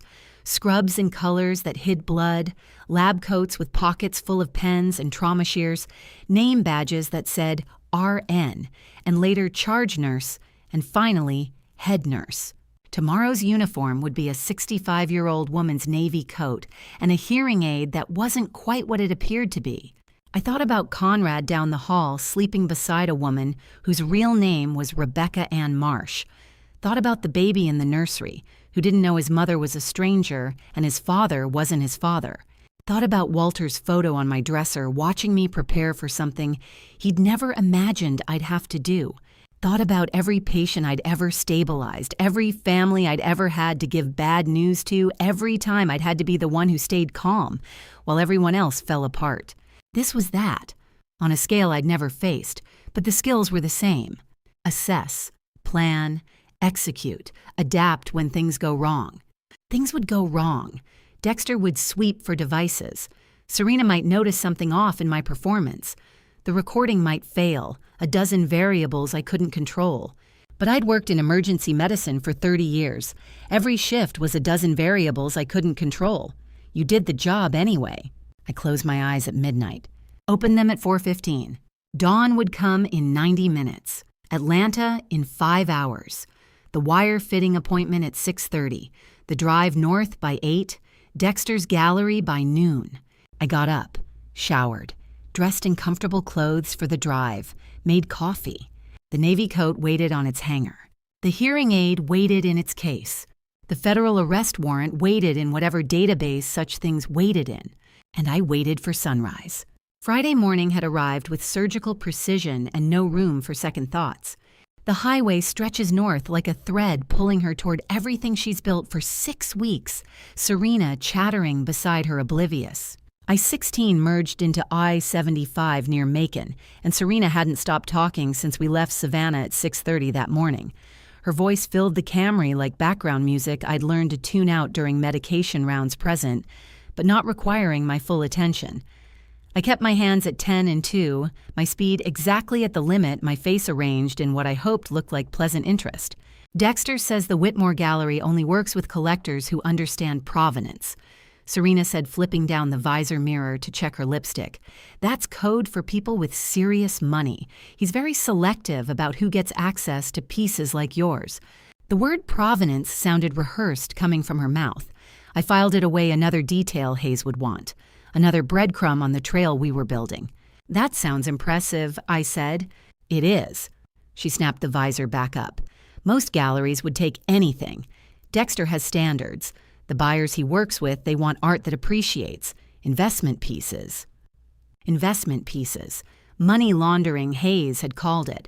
Rich people buying overpriced art to clean dirty cash, and Dexter Prescott sitting in the middle taking his cut. I wondered if Serena understood what she was really describing, or if she'd convinced herself this was legitimate business. We stopped for gas outside Forsyth. Serena went inside for coffee while I stood at the pump phone in hand composing a text to Hayes. On schedule. Arrival 10:45 to 11 o'clock. She's talking about buyer standards and investment appreciation. His response came in seconds. Good, wire check at 1000, keep her talking. I deleted both messages and slid the phone into my purse. The gas pump clicked off. Serena emerged from the convenience store with 2 cups and a pastry bag, all sunshine and helpful gestures. Got you a coffee, Rosemary, and a blueberry muffin. I know you didn't eat breakfast. Thank you, sweetheart. The endearment tasted like metal in my mouth. The dashboard GPS counted down miles like a surgeon counting down heartbeats before the first incision. We crossed into Atlanta's outer sprawl around 10:15. Office parks and strip malls gave way to Buckhead's manicured, wealth, tree-lined streets, where every building looked like it cost more than my house. Serena directed me through turns with the confidence of someone who'd made this trip before. How many times had she come here with Dexter? How many forged paintings had passed through that gallery door? The Whitmore Gallery sat on a corner lot, all glass and white stone, with "Established 1987" etched discreetly beside the entrance. I pulled into the small parking lot at 10:48. My hands were steady on the wheel. My heart was not. "Let me text Dexter," Serena said, already typing. "He's probably watching for us." I checked my reflection in the rearview mirror, navy coat, pearl earrings, the hearing aid barely visible behind my right ear. At exactly 10 o'clock that morning, Hayes' technician had activated it in the parking lot of a Savannah Starbucks. "Just wear it like normal," she'd said. "We'll hear everything. You won't hear us unless there's an emergency." The gallery door opened. Dexter Prescott stepped out, mid-30s, expensive suit smile that probably worked on most people. He moved like someone used to being watched, confident, measured, performing. "Rosemary." He crossed to my door as I climbed out. "So glad you made the drive. Serena's been telling me about your Kensington for weeks." I shook his hand. His grip was firm, practiced. "I appreciate you making time. For a piece like this, absolutely." He gestured toward the building.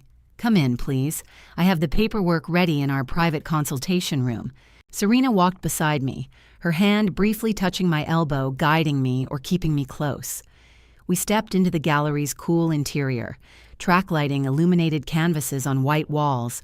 A receptionist looked up, smiled professionally, returned to her computer. Dexter led us past the main showroom toward a hallway and back.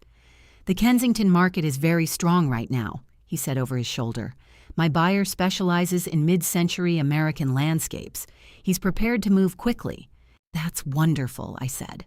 My voice sounded normal, calm. Nurse Lockwood explaining discharge instructions to a worried family. We stopped at a door marked private. Dexter opened it. Inside, a small conference room, dark wood table, leather chairs, a folder of documents waiting in the center like a trap ready to spring. "Please sit." Dexter held out a chair. "This won't take long, just a few signatures, and we'll have everything processed by next week." I sat. Serena took the chair beside me. Dexter settled across the table and opened the folder. For one crystalline second, I understood what soldiers must feel, stepping onto the field, not brave, just committed past the point where fear matters. Dexter slid a document toward me. "This is the consignment agreement. Standard terms, we take 15%, you receive 85. The buyer's offering $240,000, which means you'll net $204. $240,000 for a painting I'd never owned. $204,000 they plan to steal from me, filtered through fake paperwork and Dexter's laundering network." I picked up the pen he offered. Then I heard it so quiet I almost missed it. A voice in my right ear, barely a whisper. "Recording active, you're doing great." "Hayes." The wire was working. Every word we spoke was being captured 6 floors up in a federal surveillance van. I wasn't alone in this room. I'd never been alone. The door clicked shut behind them. Rosemary could hear her own heartbeat, steady, steady, steady. 30 years of emergency medicine had taught her the moment you panic is the moment you lose. I didn't panic. I sat with my hands folded on the mahogany table, breathing through my nose the way I'd learned during Code Blues, and watched Serena's manicured fingers spread 3 leather-bound documents across the surface, like a dealer arranging cards. "Mom, I'm so glad we're finally doing this." Her voice carried that professional warmth I'd heard her use with real estate clients, caring but efficient, personal but polished. "Dexter's helped me put together something really special for you and the baby."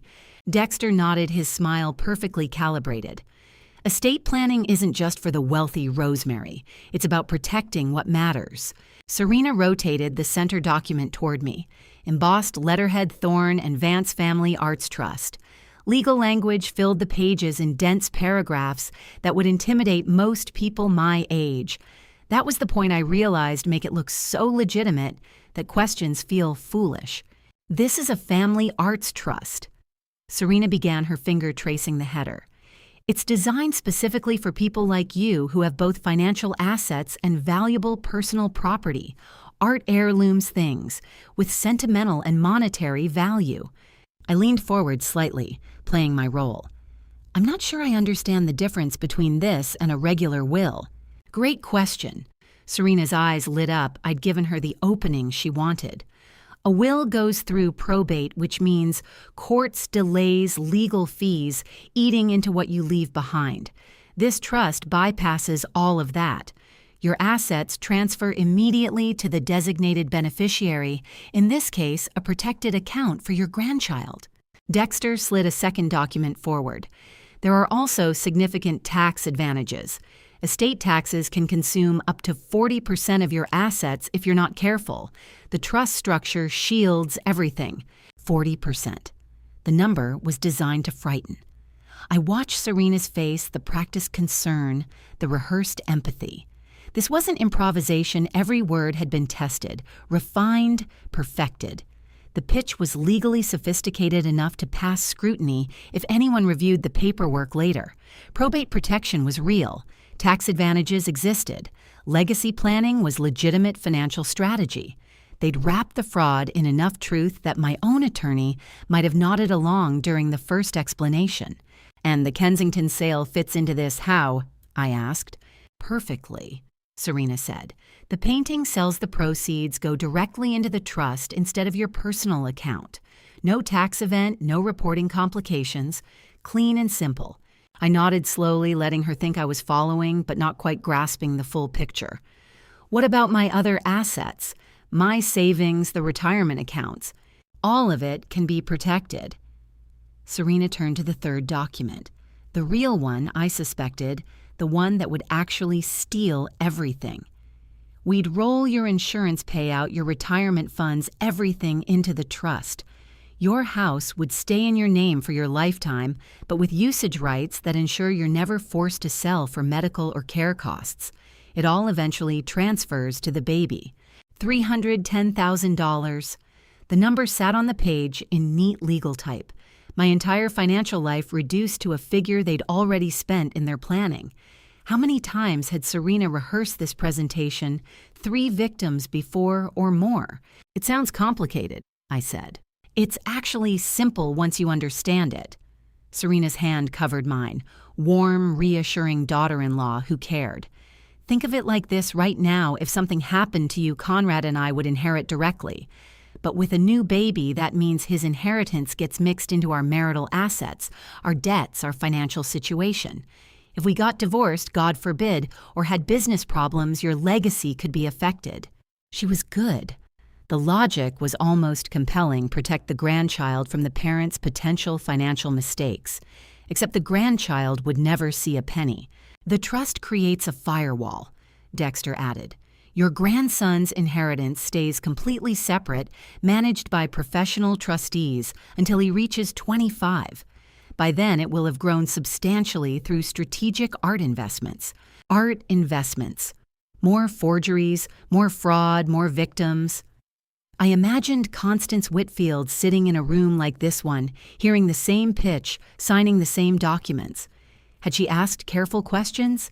Had she trusted her grandson's wife the way I was pretending to trust mine?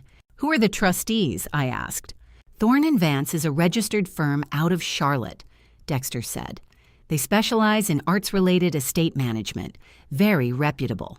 I was certain they existed only on paper names registered to vacant offices, phone numbers that forwarded to burner cells. Hayes would find out within hours. and I'd still have access to my accounts. I kept my voice uncertain, elderly worried about practical details like grocery money and utility bills. Absolutely, Serena said. You'd receive monthly distributions from the trust, actually more than you're getting now from your retirement accounts, because we'd be able to invest more aggressively. You'd be more comfortable, not less. She smiled. Walter's smile, the one that had charmed me 36 years ago when he'd asked me to dance at a hospital fundraiser. She had his nose, his coloring, none of his decency. Everything Walter worked for stays protected. Serena continued, her voice softening. 30 years at the railroad, all those double shifts so you two could save. His life insurance, the house he was so proud of. It all gets preserved for his grandson instead of being eaten up by taxes and probate. Walter. She was using my dead husband as a selling point for the scheme that would rob me of everything he'd left behind. The wire pressed against my ribs, recording every word. Hayes was hearing this. The federal prosecutor would hear this. Eventually, a jury would hear this. Serena turned the signature page toward me. Dexter uncapped an expensive pen and set it beside my right hand. The baby's due in October, Serena said. Imagine telling him someday that his grandmother set this up, that she made sure he'd have opportunities she and Walter never had. College fully paid, maybe grad school. A trust fund that means he never has to choose between paying bills and following his dreams. She never mentioned Constance's name. But I did. Like Constance Whitfield, I said. The name hung in the air like smoke after gunfire. Serena's professional smile froze, recalibrating. Dexter's hand stopped mid-gesture, reaching for a pen. The silence stretched for 3 heartbeats. Then I leaned back in my chair, keeping my voice soft, curious, grandmother gentle. This sounds very much like what Constance Whitfield did. Serena blinked. Dexter's professional mask flickered just for an instant, barely visible, but I'd spent 3 decades reading faces in crisis situations. He was calculating whether to abort or press forward. I'm sorry, Serena said carefully. Constance Whitfield. She was my cardiac patient at Savannah Memorial. Lovely woman, used to bring cookies to the nurses' station every follow-up visit. I kept my tone light conversational, the way you'd mention running into an old friend at the grocery store. She told me last year she was setting up an arts trust for her grandson, said it was through a gallery connection in Atlanta. Dexter recovered first. It's not an uncommon estate planning strategy, Rosemary. Many families— Oh, I'm sure. I smiled. I was just curious how it worked out for her. How is she doing? Did her investment work out? Another glance passed between them, faster this time, a question and answer compressed into a fraction of a second. Serena made her decision. Mrs. Whitfield unfortunately passed away, she said, her voice dropping into appropriate sympathy. Very sad. I didn't realize you knew her, but her trust was properly managed and her assets were distributed to beneficiaries according to her wishes. Properly managed. Assets distributed. The words were perfect, technically accurate, if you didn't know that distributed meant stolen and beneficiaries meant Serena and Dexter's offshore accounts. She'd just admitted on a federal wire recording that she knew Constance Whitfield knew about her trust, knew she was dead. Every prosecutor's dream, the defendant who can't stop talking. That's good to hear, I said. I worried about her after she mentioned the investment. It seemed like a lot of money to put into something complicated, but you're saying it all worked out properly. Absolutely. Serena's confidence was returning. She thought she'd navigated the danger. Estate planning professionals handle these matters all the time. Mrs. Whitfield's family would have received exactly what she intended. Distributed to whom exactly, I asked. Dexter shifted forward. I'm not at liberty to discuss another client's private affairs, Rosemary. Confidentiality requirements, I'm sure you understand from your medical background. Clever. Use my own professional ethics to shut down the question.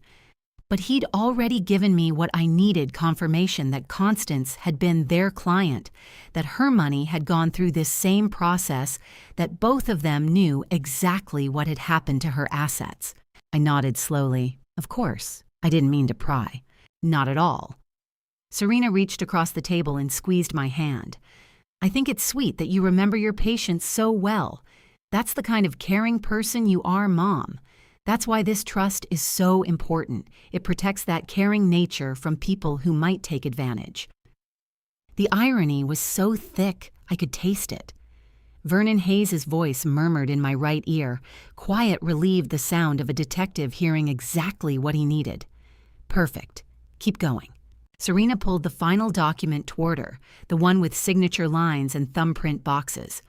Let's get this handled so you don't have to worry anymore, she said, placing Dexter's expensive pen directly on top of the paper. Just your signature and thumbprint here, here, and here, Mom. We'll have our notary witness and everything will be protected. I picked up the pen. It was heavier than I expected, probably cost more than a week of my first-year nursing salary. The document under my hand was dense with legal language, durable power of attorney, irrevocable trust, transfer asset schedule attached. My name appeared 17 times. Serena's name appeared 23 times. The dollar amount, $310,000, appeared in both numbers and spelled out belt and suspenders precision. My Whitaker Street address. Conrad's full legal name. Everything precise. Everything documented. Everything designed to look legitimate if anyone examined it later. This authorizes you to manage everything, I asked. Only within the trust structure, Serena said. For your protection and the baby's benefit. You'd still have full access to your monthly distributions, actually more income than you have now because of the investment returns. I turned to the second page. More signatures required more thumbprints and acknowledgement that I was signing freely and without coercion, having been fully informed of all terms and consequences. The legal language that would make it nearly impossible to reverse if I didn't already have 6 weeks of evidence documenting the fraud. And what happens to Conrad if I sign this? I asked, looking up at Serena. What happens to my son? She didn't hesitate, didn't blink, didn't show even a flicker of the truth that Conrad would be divorced, drained, discarded the moment she had my assets secured. Her face showed only warmth concern, the perfect image of a daughter-in-law who loved her husband. Conrad will always be taking care of Mom. He's my husband. I love him. She reached over and touched my cheek, gentle, affectionate, exactly the gesture a real daughter might make. This protects all of us. You, me, Conrad, the baby. We're family. She said it perfectly. No hesitation, no tells. In another life, she might have been a very good nurse. I set the pen down. Not with force, not with drama. Just a simple motion lifting the expensive pen off the unsigned document and placing it carefully on the mahogany table between us. The click of metal on wood sounded unnaturally loud in the quiet room. I need to think about this, I said. Serena's smile wavered. Mom, we drove all this way. I understand. I folded my hands in my lap, the same position I'd held them in during 1,000 difficult conversations with patients' families. It's a big decision. I want to be sure I understand everything before I sign. Dexter's eyes narrowed fractionally. He was reassessing, running new calculations. Serena looked from me to the unsigned documents to the pen resting between us. The pen rested on the unsigned documents. Serena's eyes tracked from the pen to Rosemary's face, confusion starting to bloom into suspicion. Before Serena could speak, the side door opened.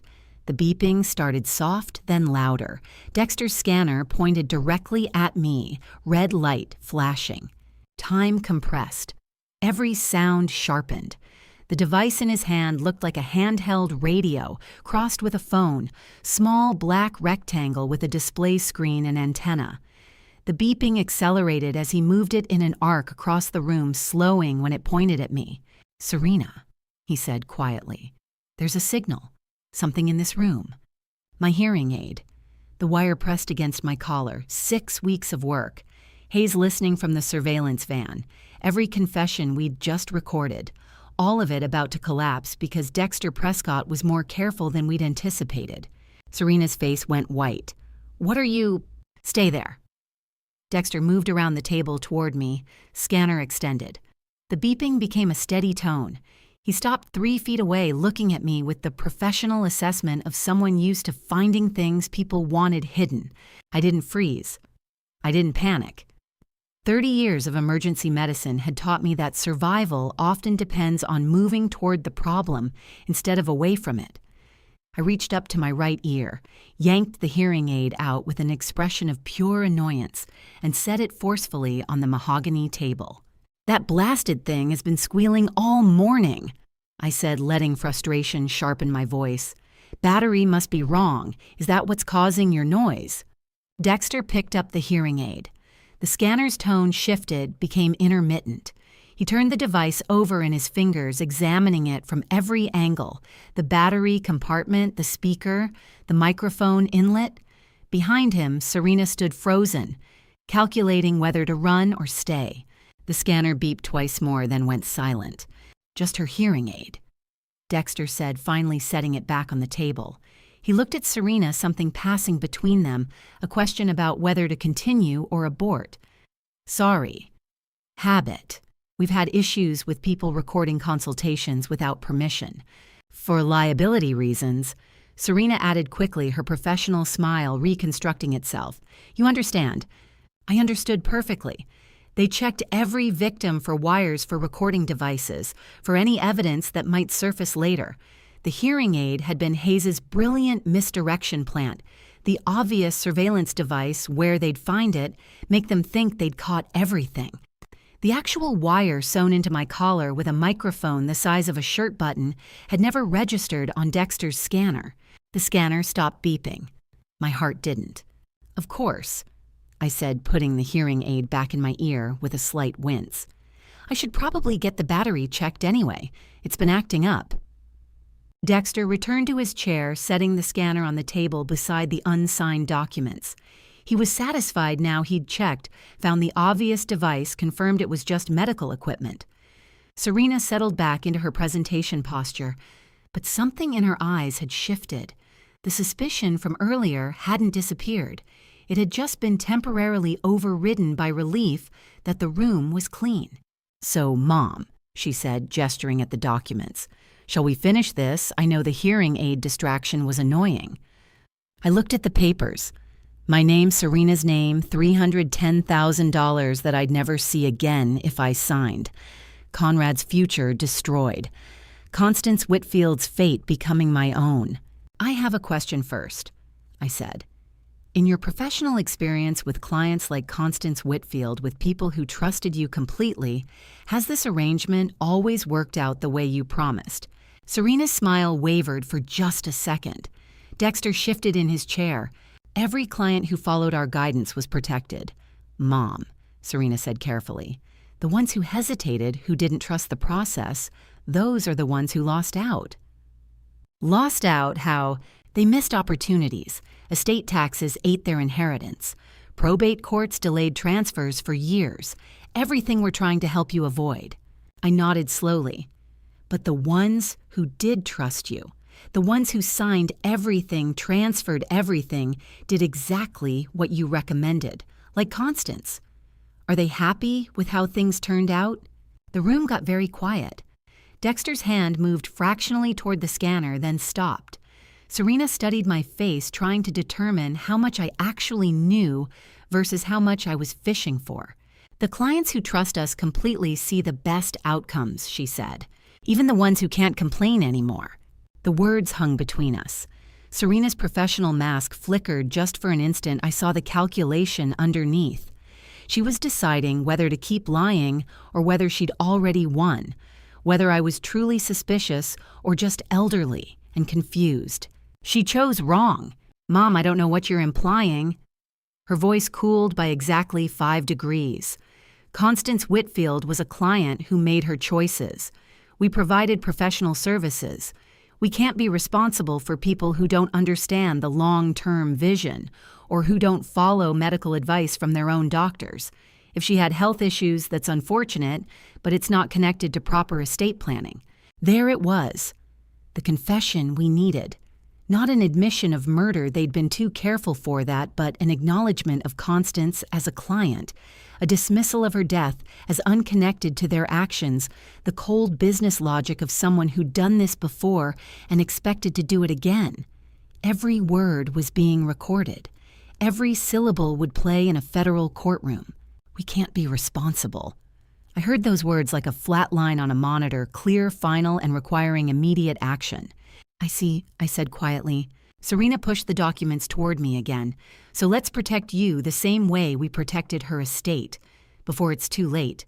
Before it's too late. Before I died or developed dementia or became too confused to resist. Before anyone could stop them from taking everything Walter and I had spent 30 years building. Serena's confession hung in the air, recorded, damning complete. In my ear, Vernon Hayes' voice came through soft and urgent. We're moving in. 60 seconds. 60 seconds.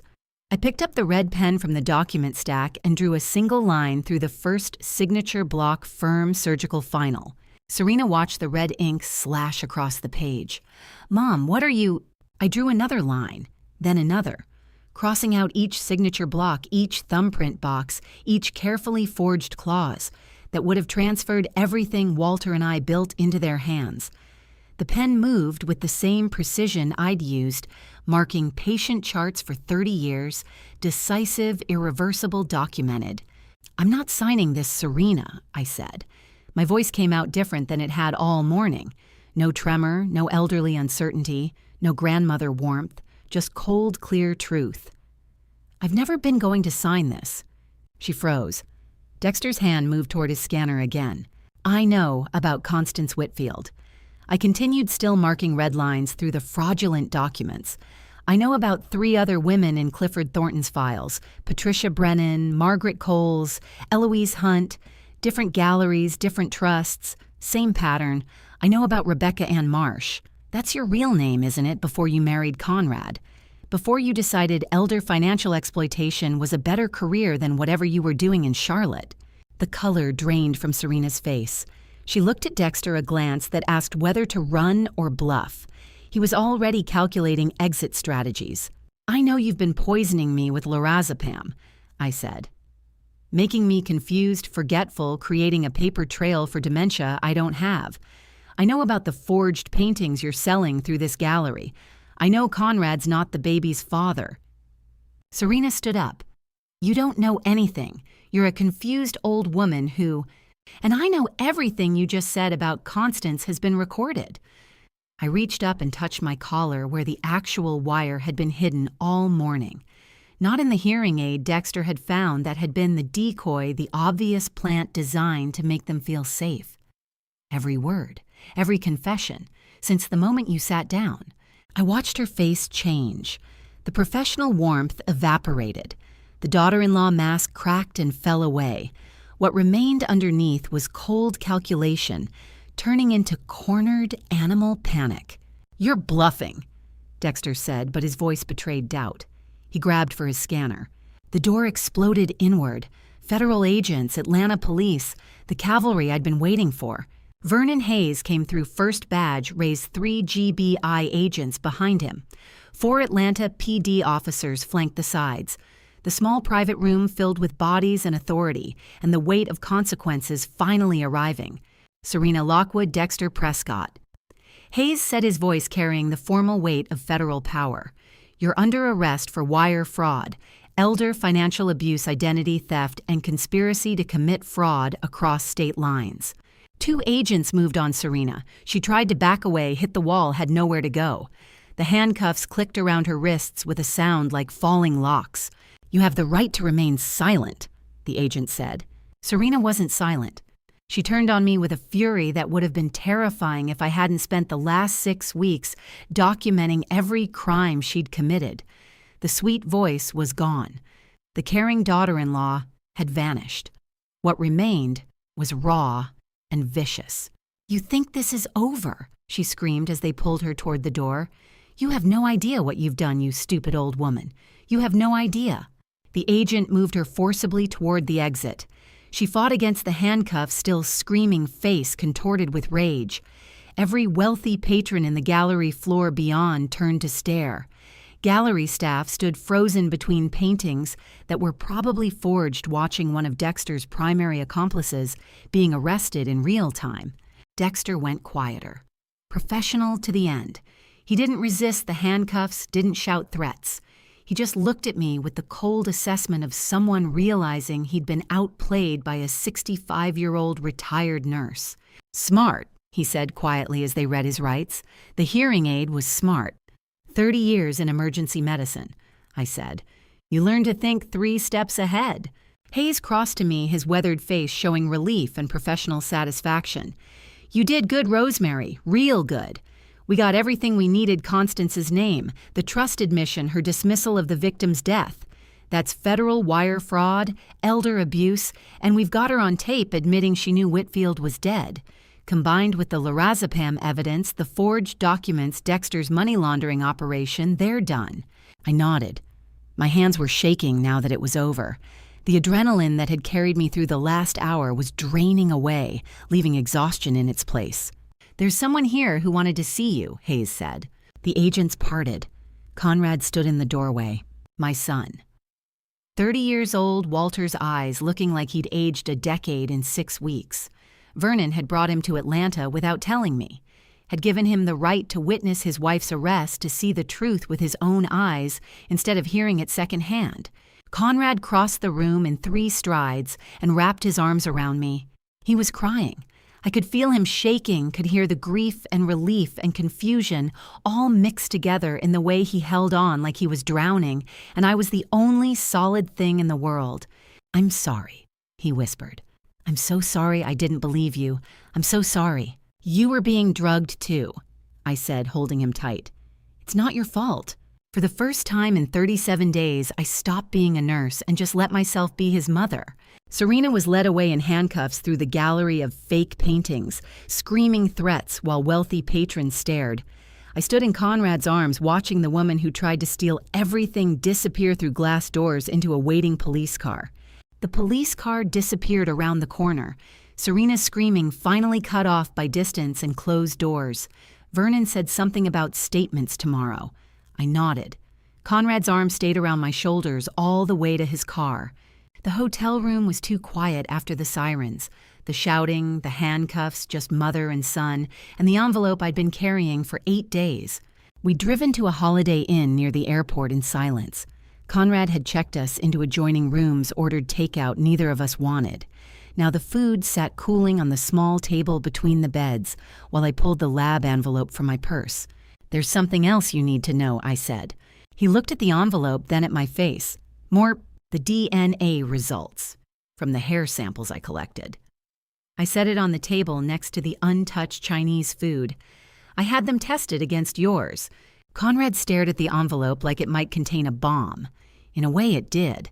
Nash collected them while he was filming. I continued keeping my voice clinical, factual, the way I'd delivered bad news to families for 3 decades. Serena's hair from her brush, the nanny Breyer's hair from the bathroom, yours from your old bedroom. The lab compared them. He picked up the envelope slowly. His hands shook as he opened it, pulled out the 2-page report. I watched him read, watched his eyes move across the percentages, the genetic markers, the conclusion typed in bold, probability of paternity, 0.00%. He read it again. Then a 3rd time, like the words might rearrange themselves into a different truth. I waited. The hotel air conditioning hummed. Traffic sounds filtered through the window. Conrad stood and walked to the glass, looking out at Atlanta's evening lights. 5 minutes passed. Then 10. I didn't speak.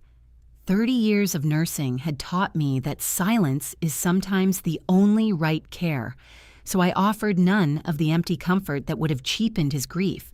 Finally, he spoke without turning around. The baby didn't know. No, I said. He didn't. He didn't choose this. Didn't choose who his parents are or what they did. Conrad's voice was steady, but I could hear the tears underneath. He's innocent. Yes, she used him.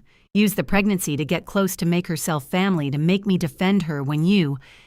He stopped, drew a breath, started again. She used him as a weapon. I stayed quiet, let him work through it. But he's still mine, Conrad said. Not a question, a declaration. He turned from the window, his face wet, but his expression resolved. The biology doesn't matter. I've been his father since October. I've read to him every night through her belly. I've planned for him. He's still mine. Something in my chest that had been tight for 37 days loosened slightly. My son had just learned his wife had poisoned his mother, stolen his inheritance, faked his paternity, and destroyed his marriage, and his first thought was protecting the child. Walter would have been so proud.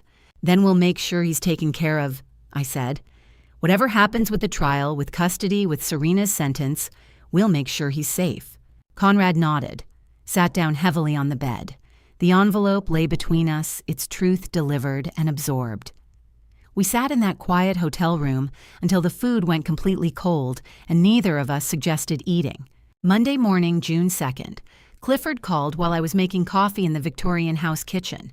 Conrad had gone back to his apartment, our apartment technically, since everything was still legally marital property until the divorce finalized.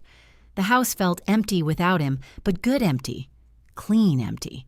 Rosemary, Clifford's precise voice said through the phone. The GBI filed formal indictments this morning. Both of them. Elder exploitation first-degree forgery conspiracy to commit wire fraud across state lines. I set down the coffee pot. What does that mean in terms of total maximum sentence 20 to 35 years under Georgia law? OCGA Section 16-5-102, elder exploitation of someone over 65 carries 5 to 20 alone. Add the forgery charges, the conspiracy, the federal wire fraud component. They're going away for a very long time, Rosemary. I sat down at the kitchen table. The same table where Serena had made smoothies laced with lorazepam, where she'd convinced me I was losing my mind. Vernon says the Rebecca Marsh passport opened up connections in 3 other states. Clifford continued. They're building a much larger case than we initially thought. 4 confirmed victims besides you, possibly more. The Whitfield family may actually recover some assets through the civil forfeiture process. Constance's family. They'd lost their grandmother and her money. At least now they'd know what happened. At least they'd see justice. How long until trial, I asked. Months, maybe a year. Federal cases move slowly, but with the wire recording, the lorazepam evidence, the forged documents, Nash's surveillance footage, the DA says it's the cleanest prosecution she's seen in 15 years. They'll likely plead out to avoid trial. 37 days, from discovery to arrest, from victim to victor. Walter would have been proud of you, Rosemary, Clifford said softly. The way you handled this, the courage it took. I thought about my husband. About 30 years of marriage, of partnership, of building a life together that our son's wife had tried to steal. He would have been furious I didn't see it sooner. Clifford laughed, a quiet sound, but genuine. Yes, he probably would have been, but he'd have been proud anyway.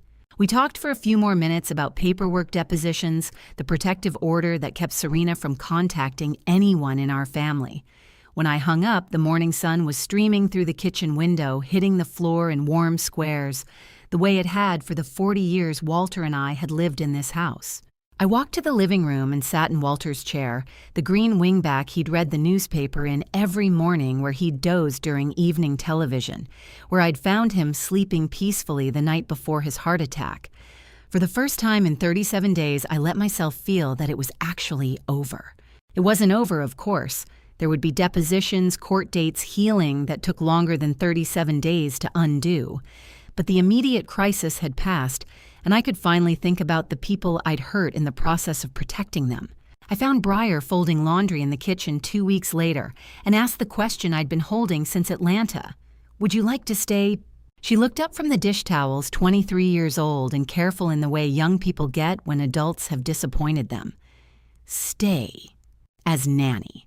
When the baby comes in October, Conrad will need help. The child knows your voice already. You've been reading to him through Serena's belly for months. I kept my voice gentle. I'd like you to stay, if you want to. Briar set down the towel she'd been folding. Are you sure after everything Serena said about me? I know exactly what Serena said about you, I interrupted. And I know exactly what you actually did. Those are 2 very different things. She'd been a red herring, nothing more. A young woman Serena had deliberately positioned to look suspicious, the overly helpful nanny, the one who spent time alone in my house, the one who could have been poisoning my coffee or planting forged documents. But Briar had done none of those things. She'd just been doing her job while my daughter-in-law used her presence as misdirection. "You were kind to me," I said. "You offered to help when I seemed confused. You never treated me like I was losing my mind even when I thought I was. That matters." Briar's eyes reddened. She nodded once firm, then returned to folding towels with hands that shook slightly. "Thank you," she whispered. I left her to her work. Some conversations didn't need more words than that, just the clarity of knowing you'd been seen accurately, not through someone else's manipulation. Late June, Conrad came over to help remove the paintings. All of them, every piece Serena had brought into the house, with stories about estate sales and family heirlooms. We worked mostly in silence, taking down frames, checking walls for damage, loading everything into Conrad's truck to be held as evidence until the trial concluded. The Kensington landscape came down last. The one I'd supposedly inherited from my mother, the one worth $240,000 to the right buyer, the centerpiece of the whole fraud. It left a lighter-colored square on the living room wall where the paint had faded around it. Conrad stood holding the frame, looking at the empty space. "What do you want to put there, Mom?" I thought about it, about what belonged on that wall in that house in the life Walter and I had built. The photo from your fishing trip with your dad, the one from 2019 where you caught that huge bass and Walter was laughing so hard he could barely hold the camera steady. Conrad smiled, small, brief, but real. The first smile since Atlanta. I hadn't realized how much I'd been waiting for it. "I remember that day," he said quietly. He was so proud. Kept calling everyone we knew to tell them about the fish. He set the fake Kensington against the wall. "I'll get the photo framed this week." We finished in silence, but it was different silence than before. Companionable. Healing. The kind of quiet that comes from working side by side on something that matters not because it's dramatic or urgent, but because it's the small repair work that lets you keep living. Early July, I drove to Bonaventure Cemetery with a bouquet of gardenias from Vera's garden. She'd grown them for years, knew they were Constance's favorite, from back when we'd both worked cardiac care at Savannah Memorial.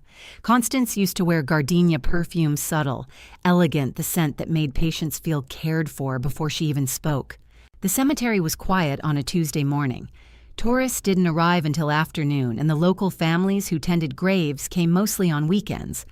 I walked through the old section past monuments dating back to the Civil War under oak trees, so old their branches created tunnels of shade across the paths.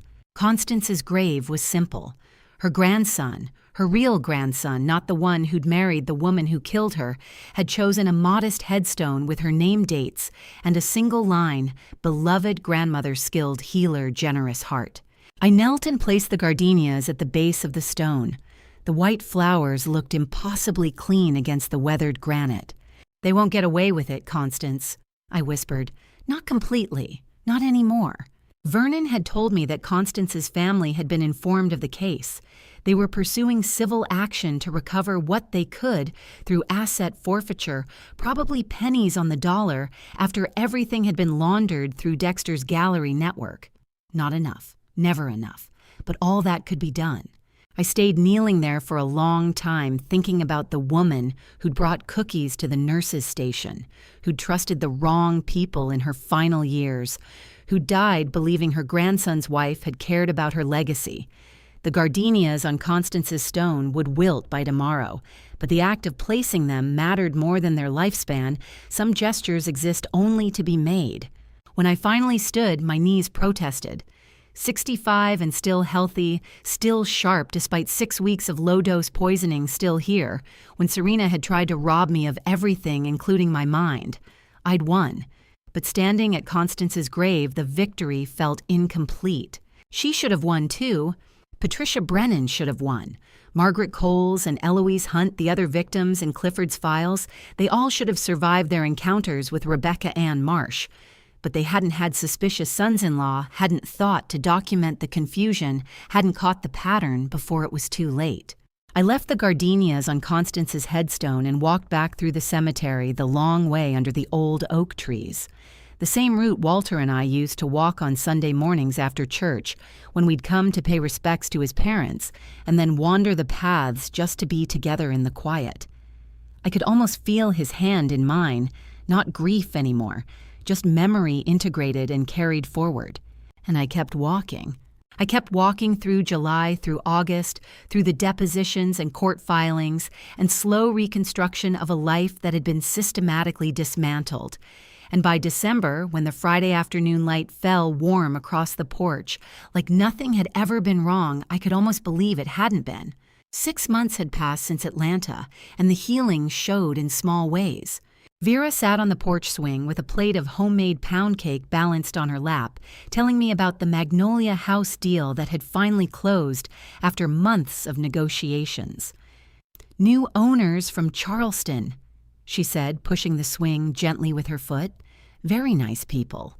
Young couple with 2 children. They're going to restore the original garden." I nodded, half listening, more interested in the sounds filtering through the open window behind us.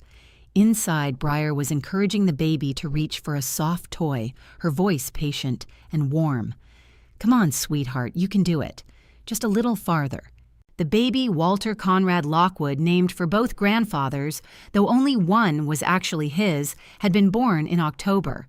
2 months old now, healthy and loud and completely unaware that his biological father was someone his parents had never met, that his mother was serving the first year of a 28-year sentence in a federal facility in Atlanta. Conrad sat on the porch steps listening to Vera's neighborhood gossip with the kind of quiet attention that meant he was thinking about something else. He'd moved back into his old apartment in September, but he came by most afternoons to help with the baby, to check on me, to sit in the house where he'd grown up, and remember that some foundations hold even when you think they're crumbling. "How are you feeling, Rosemary?" Vera asked, pulling me back to the present. "Good," I said, and meant it. The lorazepam had cleared my system by July. The confusion, the memory gaps, the feeling of losing myself, all gone, proven to be exactly what I'd suspected. Chemical, not cognitive. Temporary, not permanent. The kind of thing that leaves you furious in hindsight, but grateful in the present. Vera stayed for another 20 minutes, then left with promises to bring more pound cake next week. Conrad helped her down the porch steps, ever the gentleman Walter had raised him to be, then returned to sit beside me on the swing. We sat in silence for a while, listening to Briar sing to the baby inside, watching the December afternoon fade toward twilight. Then Conrad asked the question I'd been waiting 6 months to hear. "Did you ever feel bad about it?" He said quietly. "About not telling me sooner." I looked at my son, 30 years old, Walter's eyes carrying scars from a marriage that had been built on lies from the first date. "Every single day," I said, and every single day I decided the same thing. "Why?" "Because telling you before I had proof would have destroyed your marriage on my word alone. And if I'd been wrong, if the confusion had been real dementia, if Serena had been innocent, I would have taken your family from you for nothing." I paused.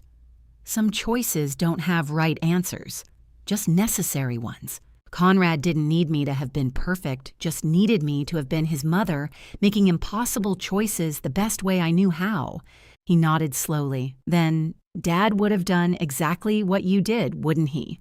I looked across the yard at the oak tree Walter had planted in 1987, the summer after Conrad was born. It had been a sapling, then thin and vulnerable, requiring stakes to keep it upright in storms. Now it dominated the yard branches, spreading wide enough to shade half the porch roots, deep enough that hurricanes couldn't touch it. "He would have done it better," I said. "Faster, probably with less fear, but yes, he would have protected you the same way." Conrad reached over and squeezed my hand. We sat like that until Briar brought the baby out, until the lemon iced tea went warm in our glasses, until the Savannah twilight settled soft and purple across the neighborhood. That night, after everyone had gone home, I sat in Walter's chair, the green leather wingback where he'd read the newspaper every morning, where I'd sat in darkness 7 months ago, trying to understand why my memory was failing, why my daughter-in-law's voice sounded wrong, why the world felt like it was slipping sideways. This time I turned on the light first. The room brightened familiar, solid mine. The fishing trip photo hung where the fake Kensington had been Conrad and Walter, both laughing at a moment caught in 2019 before cancer, before Serena, before any of this. On the mantel, the wedding photo from 1982, Walter in his brown suit, me in my simple white dress, both of us smiling like we knew something the world didn't. We'd built this life together. 35 years of marriage, 30 years of me nursing at Savannah Memorial, 30 years of him working double shifts at the railroad so we could save enough to give Conrad opportunities we'd never had. Someone had tried to take it, had tried to poison me, confuse me, steal everything Walter and I had spent a lifetime building. The oak tree Walter planted in 1987 had survived hurricanes, droughts, and time some things you plant deep enough stay rooted no matter what tries to tear them down. And the house was still here. Conrad was still here. The baby was still here. I turned off the light and walked to the porch, sat in the darkness I'd chosen this time, not darkness that had chosen me. The air smelled like jasmine and salt water, and the particular softness of Savannah in December. Spanish moss swayed in invisible wind, making sounds like whispers from trees that had watched this city for centuries. Some people build lives trying to take what others spent lifetimes earning.